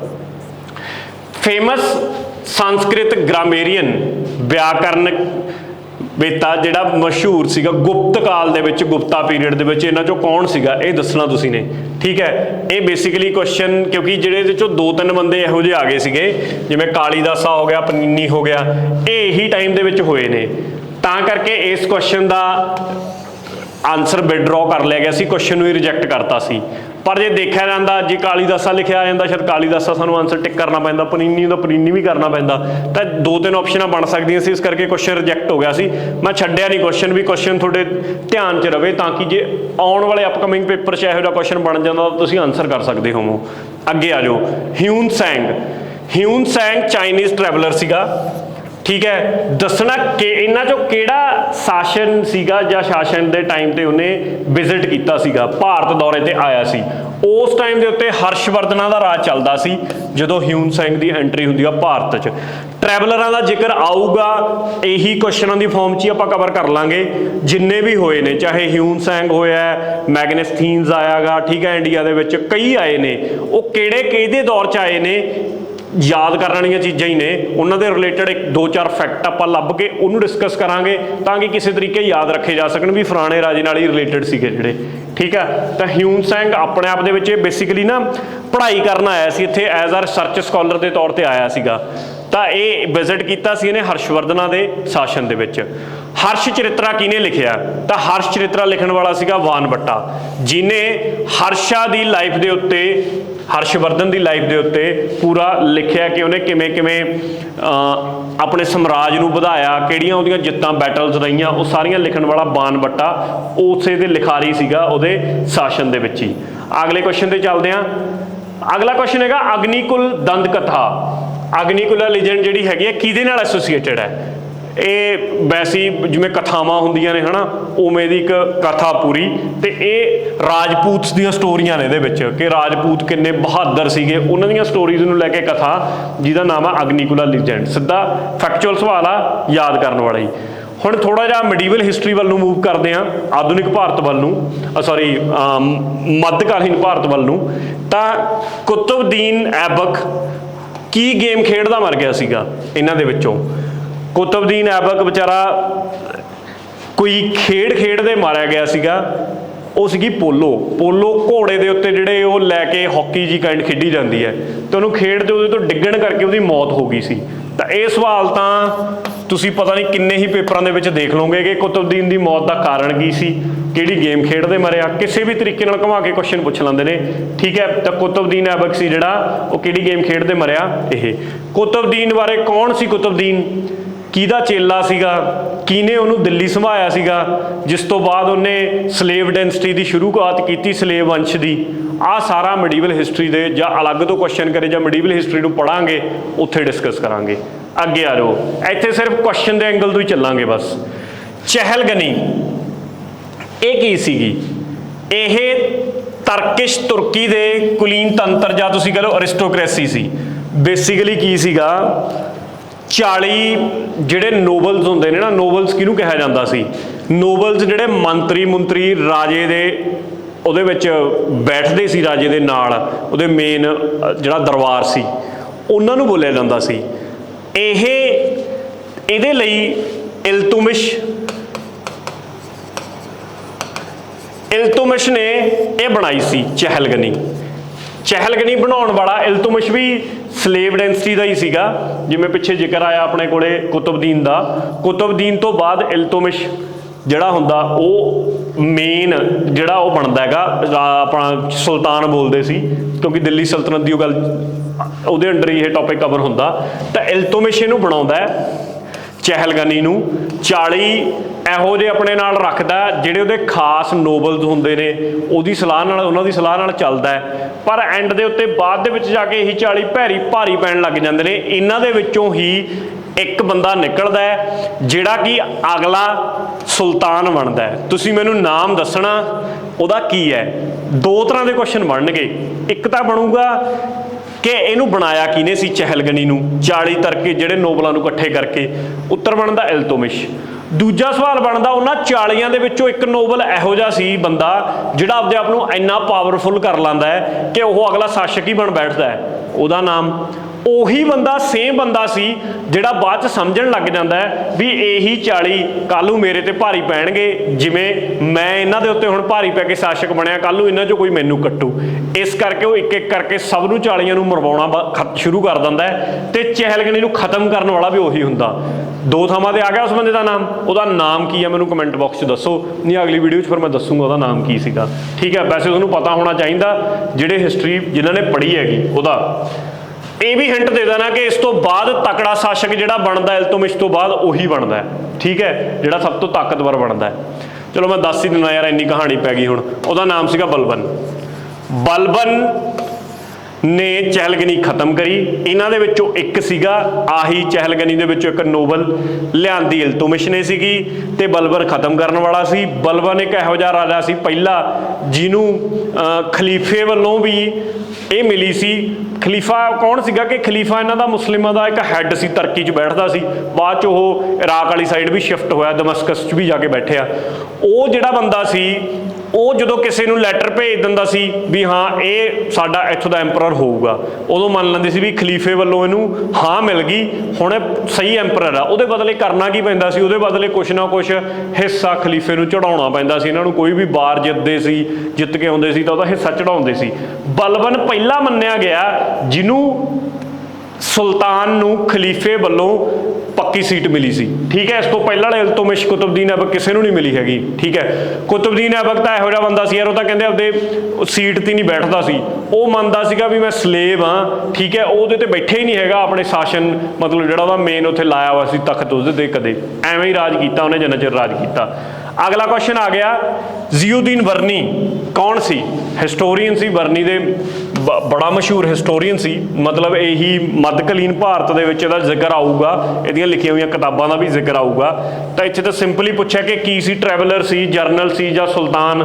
ਜੇ ਤੁਸੀਂ ਪੜ੍ਹੀ ਹੈ ਪੂਰੀ ਦੀ ਪੂਰੀ ਮੈਡੀਵਲ ਮੱਧਕਾਲੀਨ ਡਿਟੇਲ ਦੇ ਵਿੱਚ, ਤਾਂ ਇਹੋ ਜਿਹਾ ਨਾਮ ਸੁਲਤਾਨ ਦਾ ਤਾਂ ਕਿਤੇ ਆਉਂਦਾ ਨਹੀਂ, ਤੇ ਨਾ ਹੀ ਬਰਨੀ ਨਾਮ ਦਾ ਬੰਦਾ ਕੋਈ ਮਿਲਟਰੀ ਜਾਂ ਫਿਰ ਟਰੈਵਲ ਰਿਲੇਟਡ ਕਿਤੇ ਆਉਂਦਾ ਹੈ। ਠੀਕ ਹੈ, ਤਾਂ ਇਹ ਹਿਸਟੋਰੀਅਨ ਸੀ, ਇਹਦਾ ਨਾਮ ਤਾਂ ਬਹੁਤ ਮਸ਼ਹੂਰ ਹੈ ਹਿਸਟਰੀ ਦੇ ਵਿੱਚ, ਜਿਹੜੀਆਂ ਇਹਦੀਆਂ ਲਿਖੀਆਂ ਹੋਈਆਂ ਕਿਤਾਬਾਂ ਨੇ ਦੇਖਾਂਗੇ ਆਪਾਂ। ਅਗਲਾ ਕੁਐਸਚਨ ਆ ਗਿਆ, ਸ਼ੇਰ ਸ਼ਾਹ ਜਿਹੜਾ ਸੂਰੀ ਸੀਗਾ ਅਧੀਨ ਪਰਗਨਾ ਕੀ ਸੀ? ਦੇਖੋ ਸ਼ੇਰ ਸ਼ਾਹ ਸੂਰੀ ਮੰਨਿਆ ਗਿਆ ਅੱਜ ਦੀ ਐਡਮਿਨਿਸਟ੍ਰੇਸ਼ਨ ਵਾਸਤੇ। ਉਹਨੇ ਜਿਹੜਾ ਲੈਂਡ ਰੈਵਨਿਊ ਸਿਸਟਮ ਸੀਗਾ, ਟੋਡਰਮਲ ਉਹਦਾ ਉਹ ਸੀਗਾ ਫਾਈਨਾਂਸ, ਜਿਹੜਾ ਪੂਰਾ ਰੈਵਨਿਊ ਵਾਲਾ ਪਾਰਟ ਦੇਖਦਾ ਸੀਗਾ, ਮਤਲਬ ਜਿਹੜਾ ਲਗਾਨ ਲਗੂਨ ਇਕੱਠਾ ਕਰਨਾ ਦੇਖਦਾ ਸੀ। ਉਹਨੇ ਐਡਾ ਜ਼ਬਰਦਸਤ ਸਿਸਟਮ ਸੈੱਟ ਕੀਤਾ ਹੋਇਆ ਸੀਗਾ ਕਿ ਇਹ ਸਿਸਟਮ ਕਿੰਨਾ ਚਿਰ ਉਦੋਂ ਬਾਅਦ, ਜਿਵੇਂ ਬਾਅਦ ਦੇ ਵਿੱਚ ਮੁਗਲ ਵੀ ਆਏ ਤਾਂ ਮੁਗਲਾਂ ਨੇ ਵੀ ਇਹਨੂੰ ਆਪਟ ਕੀਤਾ ਇਸੇ ਸਿਸਟਮ ਨੂੰ। ਤਾਂ ਐਡਮਿਨਿਸਟ੍ਰੇਸ਼ਨ ਲਈ ਬੜਾ ਮੰਨਿਆ ਹੋਇਆ ਬੰਦਾ ਸੀ। ਤਾਂ ਜਿਹੜਾ ਪੁੱਛਿਆ ਇਹਨਾਂ ਨੇ ਪਰਗਨਾ, ਪਰਗਨਾ ਇਹਦਾ ਇੱਕ ਐਡਮਿਨਿਸਟ੍ਰੇਟਿਵ ਦਾ ਯੂਨਿਟ ਸੀ। ਇਹਨੇ ਮਤਲਬ ਆਪਣੇ ਪੂਰੇ ਏਰੀਏ ਨੂੰ ਪ੍ਰੋਵਿੰਸਿਸ ਦੇ ਵਿੱਚ ਜਾਂ ਪਰਗਨਾ ਦੇ ਵਿੱਚ ਵੰਡਿਆ ਹੋਇਆ ਸੀਗਾ ਕਿ ਉਹ ਪਰਗਨਾ ਤੋਂ ਵੱਖਰੀਆਂ ਵੱਖਰੀਆਂ ਪਰਗਨਾਸ ਤੋਂ ਫਿਰ ਕੀ ਕਰਦੀ, ਵਸੂਲੀ ਕੀਤੀ ਜਾਂਦੀ ਸੀ ਉਸ ਹਿਸਾਬ ਨਾਲ। ਤਾਂ ਪਰਗਨਾ ਜੇ ਪੁੱਛਿਆ ਜਾਵੇ ਕਿਹਦੇ ਨਾਲ ਰਿਲੇਟਡ ਆ, ਸ਼ੇਰ ਸ਼ਾਹ ਸੂਰੀ। ਵੈਸੇ ਤਾਂ ਉਦੋਂ ਬਾਅਦ ਕਈ ਸ਼ਾਸਕਾਂ ਨੇ ਵੀ ਪਰਗਨਾ ਸ਼ਬਦ ਯੂਜ਼ ਕੀਤਾ, ਪਰ ਅਸਲ ਸੰਸਥਾਪਕ ਇਹੀ ਸੀ। ਇਹ ਵੀ ਨਹੀਂ ਸੀ ਐਕਚੁਅਲ ਦਾ ਟੋਡਰਮਲ ਹੀ ਸੀ, ਪਰ ਟੋਡਰਮਲ ਆਉਂਦਾ ਤਾਂ ਇਹਦੇ ਅੰਡਰ ਹੀ ਸੀ ਨਾ, ਤਾਂ ਕਰਕੇ ਆਪਾਂ ਸ਼ੇਰ ਸ਼ਾਹ ਸੂਰੀਓ ਬੋਲਾਂਗੇ। ਐਡਮਿਨਿਸਟ੍ਰੇਟਿਵ ਯੂਨਿਟ ਹੈ ਬੇਸਿਕਲੀ, ਨਾ ਕੋਈ ਇਹਦਾ ਕਰ ਸੀਗਾ ਜਿਹੜਾ ਇਹਨੇ ਕੋਈ ਟੈਕਸ ਲਾਇਆ ਸੀ, ਨਾ ਹੀ ਰੈਵਨਿਊ ਦਾ ਯੂਨਿਟ ਸੀ। ਬਸ ਏਰੀਏ ਨੂੰ ਜਿਵੇਂ ਆਪਾਂ ਵਿਲੇਜ 'ਚ ਵੰਡ ਦਿੰਦੇ ਹਾਂ, ਪਿੰਡ 'ਚ ਵੰਡ ਦਿੰਦੇ ਹਾਂ, ਪ੍ਰੋਵਿੰਸ 'ਚ ਵੰਡ ਦਿੰਦੇ ਹਾਂ, ਐਵੇਂ ਪਰਗਨਾ ਦੇ ਵਿੱਚ ਵੰਡਿਆ ਹੋਇਆ ਸੀਗਾ। ਅੱਗੇ ਆ ਜਾਓ, ਇਬਨ ਬਟੂਟਾ ਕਿਹਦੇ ਕੋਰਟ ਦੇ ਵਿੱਚ ਰਿਹਾ? ਬੜਾ ਮਸ਼ਹੂਰ, ਮੈਨੂੰ ਲੱਗਦਾ ਮੈਂ ਪੇਪਰ ਨਹੀਂ ਦੱਸ ਸਕਦਾ ਕਿ ਕਿੰਨੇ ਪੇਪਰਾਂ 'ਚ ਇਹ ਸਵਾਲ ਆਇਆ ਹੋਊਗਾ। ਤਾਂ ਇਹਦਾ ਰਾਈਟ ਆਨਸਰ ਹੈਗਾ ਮੁਹੰਮਦ ਬਿਨ ਤੁਗਲਕ। ਮੁਹੰਮਦ ਬਿਨ ਤੁਗਲਕ ਫੂਲ ਰਾਜੇ ਦੇ ਨਾਮ ਨਾਲ ਵੀ ਮਸ਼ਹੂਰ ਹੈ, ਠੀਕ ਹੈ, ਕਿਉਂਕਿ ਇਹਦੇ ਕਾਰਨਾਮੇ ਹੀ ਇਹੋ ਜਿਹੇ ਕੀਤੇ ਹੋਏ ਨੇ। ਮੈਡੀਵਲ ਹਿਸਟਰੀ 'ਚ ਜਾਣਾਂਗੇ, ਇੱਥੇ ਹੁਣ ਆਲਰੇਡੀ 35-40 ਮਿੰਟ ਦਾ ਲੈਕਚਰ ਹੋ ਗਿਆ, ਆਪਾਂ ਟਾਈਮ ਨਹੀਂ ਖਰਾਬ ਕਰਾਂਗੇ। ਤਾਂ ਯਾਦ ਰੱਖਿਓ, ਇਬਨ ਬਟੂਟਾ ਟਰੈਵਲਰ ਸੀ। ਇਬਨ ਬਟੂਟਾ ਮੋਰੱਕੋ ਤੋਂ ਆਇਆ ਸੀਗਾ ਤੇ ਕਿਹਦੇ ਕਾਲ 'ਚ ਆਇਆਗਾ? ਮੁਹੰਮਦ ਬਿਨ ਤੁਗਲਕ ਦੇ ਕਾਲ ਦੇ ਵਿੱਚ ਆਇਆ। ਤਾਂ ਇਹ ਆਪਣੀ ਡਿਸਕਸ਼ਨ 75 ਸਵਾਲਾਂ ਦੀ ਇੱਕ ਪੇਪਰ ਨੂੰ ਲੈ ਕੇ ਹੋਗੀ। ਹੋਰ ਕਿਸੇ ਨਵੇਂ ਪੇਪਰ ਨਾਲ ਫਿਰ ਹਿਸਟਰੀ ਦੇ ਵਿੱਚ ਹੀ ਆਪਾਂ ਸ਼ੁਰੂ ਕਰਾਂਗੇ। ਇਹ ਆਪਣੀ ਸੀਰੀਜ਼ ਕੰਟੀਨਿਊ ਰਹੂਗੀ। ਮੈਂ ਅਗੇਨ ਤੁਹਾਨੂੰ ਦੱਸ ਦੇਵਾਂ, ਮਾਸਟਰ ਕੇਡਰ ਦੇ online as well as offline ਸਾਡੇ ਬੈਚ ਚੱਲ ਰਹੇ ਨੇ। ਤੁਸੀਂ ਇਹਦੇ ਲਈ ਇਸ ਨੰਬਰ ਦੇ ਉੱਤੇ ਸੰਪਰਕ ਕਰ ਸਕਦੇ ਹੋ, ਕਿਸੇ ਤਰ੍ਹਾਂ ਦੀ ਵੀ ਜਾਣਕਾਰੀ ਲੈਣੀ ਹੈ। ਅਗਰ ਤੁਸੀਂ ਆਲਰੇਡੀ ਵੀ ਕਿਸੇ ਹੋਰ ਇੰਸਟੀਟਿਊਟ ਨਾਲ ਜੁੜੇ ਹੋਏ ਹੋ ਤਾਂ ਵੀ ਤੁਹਾਨੂੰ ਗਾਈਡ ਕਰਨ ਦੇ ਵਿੱਚ ਕੋਈ ਪ੍ਰੋਬਲਮ ਨਹੀਂ ਹੋਊਗੀ। ਤੁਸੀਂ ਬੇਝਿਜਕ ਸਾਡੇ ਤੋਂ ਫੋਨ ਕਰਕੇ ਕਿਸੇ ਤਰ੍ਹਾਂ ਦੀ ਗਾਈਡੈਂਸ ਲੈਣਾ ਚਾਹੁੰਦੇ ਹੋ ਤਾਂ ਗਾਈਡੈਂਸ ਲੈ ਸਕਦੇ ਹੋ, ਬਿਨਾਂ ਕਿਸੇ ਕਾਸਟ, ਕਿਸੇ ਬੈਨੀਫਿਟ ਦੇ ਅਸੀਂ ਤੁਹਾਨੂੰ ਗਾਈਡੈਂਸ ਦੇਣ ਨੂੰ ਤਿਆਰ ਹਾਂ। ਇਸ ਤੋਂ ਇਲਾਵਾ ਐਵੇਂ ਦੀਆਂ ਸੀਰੀਜ਼ਾਂ ਸਾਡੀਆਂ, ਇੱਕ ਜਿਵੇਂ ਇਹ ਆਲਰੇਡੀ ਹਿਸਟਰੀ ਦੀ ਸੀਰੀਜ਼ ਹੋ ਗਈ, ਇਹਦੇ ਪੈਰਲਲੀ ਗੁਰਸ਼ਰਨ ਸਰ ਜਿਹੜੀ ਇਹਦਾ ਨਾਗਰਿਕ ਸ਼ਾਸਤਰ ਵਾਲਾ ਹਿੱਸਾ ਉਹ ਕਵਰ ਕਰ ਰਹੇ ਨੇ। ਤਾਂ ਪੈਰਲਲ ਸੀਰੀਜ਼ਾਂ ਨੂੰ ਤੁਸੀਂ ਫ੍ਰੀ ਆਫ ਕਾਸਟ ਦੇਖ ਸਕਦੇ ਹੋ। ਜੇ ਤੁਹਾਨੂੰ ਪਸੰਦ ਆਉਂਦੀਆਂ ਨੇ ਆਪਦੇ ਦੋਸਤਾਂ ਨਾਲ ਸ਼ੇਅਰ ਕਰ ਸਕਦੇ ਹੋ। ਇਸ ਤੋਂ ਇਲਾਵਾ ਕੋਈ P++ ਦਾ ਕੈਂਡੀਡੇਟ ਇਹਨਾਂ ਨੂੰ ਦੇਖ ਰਿਹਾ ਜਾਂ ਫਿਰ ਪ੍ਰਿੰਸੀਪਲ ਬੈਚ ਦਾ ਕੈਂਡੀਡੇਟ ਕੋਈ ਦੇਖ ਰਿਹਾ ਸਾਡਾ, ਤਾਂ ਮੈਂ ਉਹਨਾਂ ਨੂੰ ਵੀ ਰਿਕੁਐਸਟ ਕਰੂੰਗਾ ਕਿ ਤੁਹਾਨੂੰ ਪਤਾ ਹੈ ਕਿ ਅਸੀਂ ਕਿਸ ਕੁਆਲਿਟੀ ਦੇ ਨਾਲ ਪੜ੍ਹਾ ਰਹੇ ਹਾਂ, ਜਾਂ ਜਿਸ ਵੀ, ਜੇ ਤੁਹਾਨੂੰ ਚੰਗਾ ਲੱਗਦਾ ਚੰਗਾ, ਮਾੜਾ ਲੱਗਦਾ ਮਾੜਾ। ਮੈਂ ਇਹ ਨਹੀਂ ਕਹੂੰਗਾ ਕਿ ਤੁਸੀਂ ਚੰਗਾ ਹੀ ਕਹਿਣਾ, ਜਾਂ ਜਿਵੇਂ ਦਾ ਤੁਹਾਨੂੰ ਲੱਗਦਾ। ਜੇ ਤੁਹਾਨੂੰ ਲੱਗਦਾ ਕਿ ਹਾਂ ਅਸੀਂ ਇੰਨੀ ਕੁ ਕੈਪੇਬਿਲਿਟੀ ਨਾਲ ਪੜ੍ਹਾ ਰਹੇ ਹਾਂ ਜਾਂ ਇੰਨੀ ਮਿਹਨਤ ਨਾਲ ਪੜ੍ਹਾ ਰਹੇ ਹਾਂ, ਤਾਂ ਤੁਸੀਂ ਅੱਗੇ ਫਰਦਰ ਆਪਣੇ ਯਾਰਾਂ ਦੋਸਤਾਂ ਨੂੰ ਰਿਕਮੈਂਡ ਕਰ ਸਕਦੇ ਹੋ। ਇਹ ਸੀਰੀਜ਼ ਵੀ ਰਿਕਮੈਂਡ ਕਰ ਸਕਦੇ ਹੋ। ਇਹ ਮਾਸਟਰ ਕੇਡਰ, ETT ਤੇ ਟੈਟ, ਇਹ ਕੋਰਸਿਸ ਅਸੀਂ ਨਿਊਲੀ ਕੋਰਸਿਸ ਨੇ ਜਿਹੜੇ ਐਪ ਦੇ ਵਿੱਚ ਵੀ ਅਵੇਲੇਬਲ ਨੇ। ਐਪ 'ਚੋਂ ਤੁਸੀਂ ਆਨਲਾਈਨ ਵੀ ਪਰਚੇਜ਼ ਕਰ ਸਕਦੇ ਹੋ, ਆਨਲਾਈਨ ਵੀ ਇਹ ਕੋਰਸਿਸ ਲਗਾ ਕੇ ਦੇਖ ਸਕਦੇ ਹੋ ਡੈਮੋ ਦੇ ਤੌਰ ਤੇ ਵੀ, ਤੇ ਐਜ਼ ਵੈਲ ਐਜ਼ ਆਫਲਾਈਨ ਵੀ, ਜਿਹੜਾ ਹਾਲੇ ਫਿਲਹਾਲ ਮਾਸਟਰ ਕੇਡਰ ਦਾ ਆਫਲਾਈਨ ਅਸੀਂ ਸ਼ੁਰੂ ਕੀਤਾ। ਅਪਕਮਿੰਗ ਡੇਜ਼ 'ਚ ਤੁਹਾਨੂੰ ETT ਟੈਟ ਦੇ ਵੀ ਕੋਰਸਿਸ ਆਫਲਾਈਨ ਵੀ ਅਵੇਲੇਬਲ ਹੋ ਜਾਣਗੇ।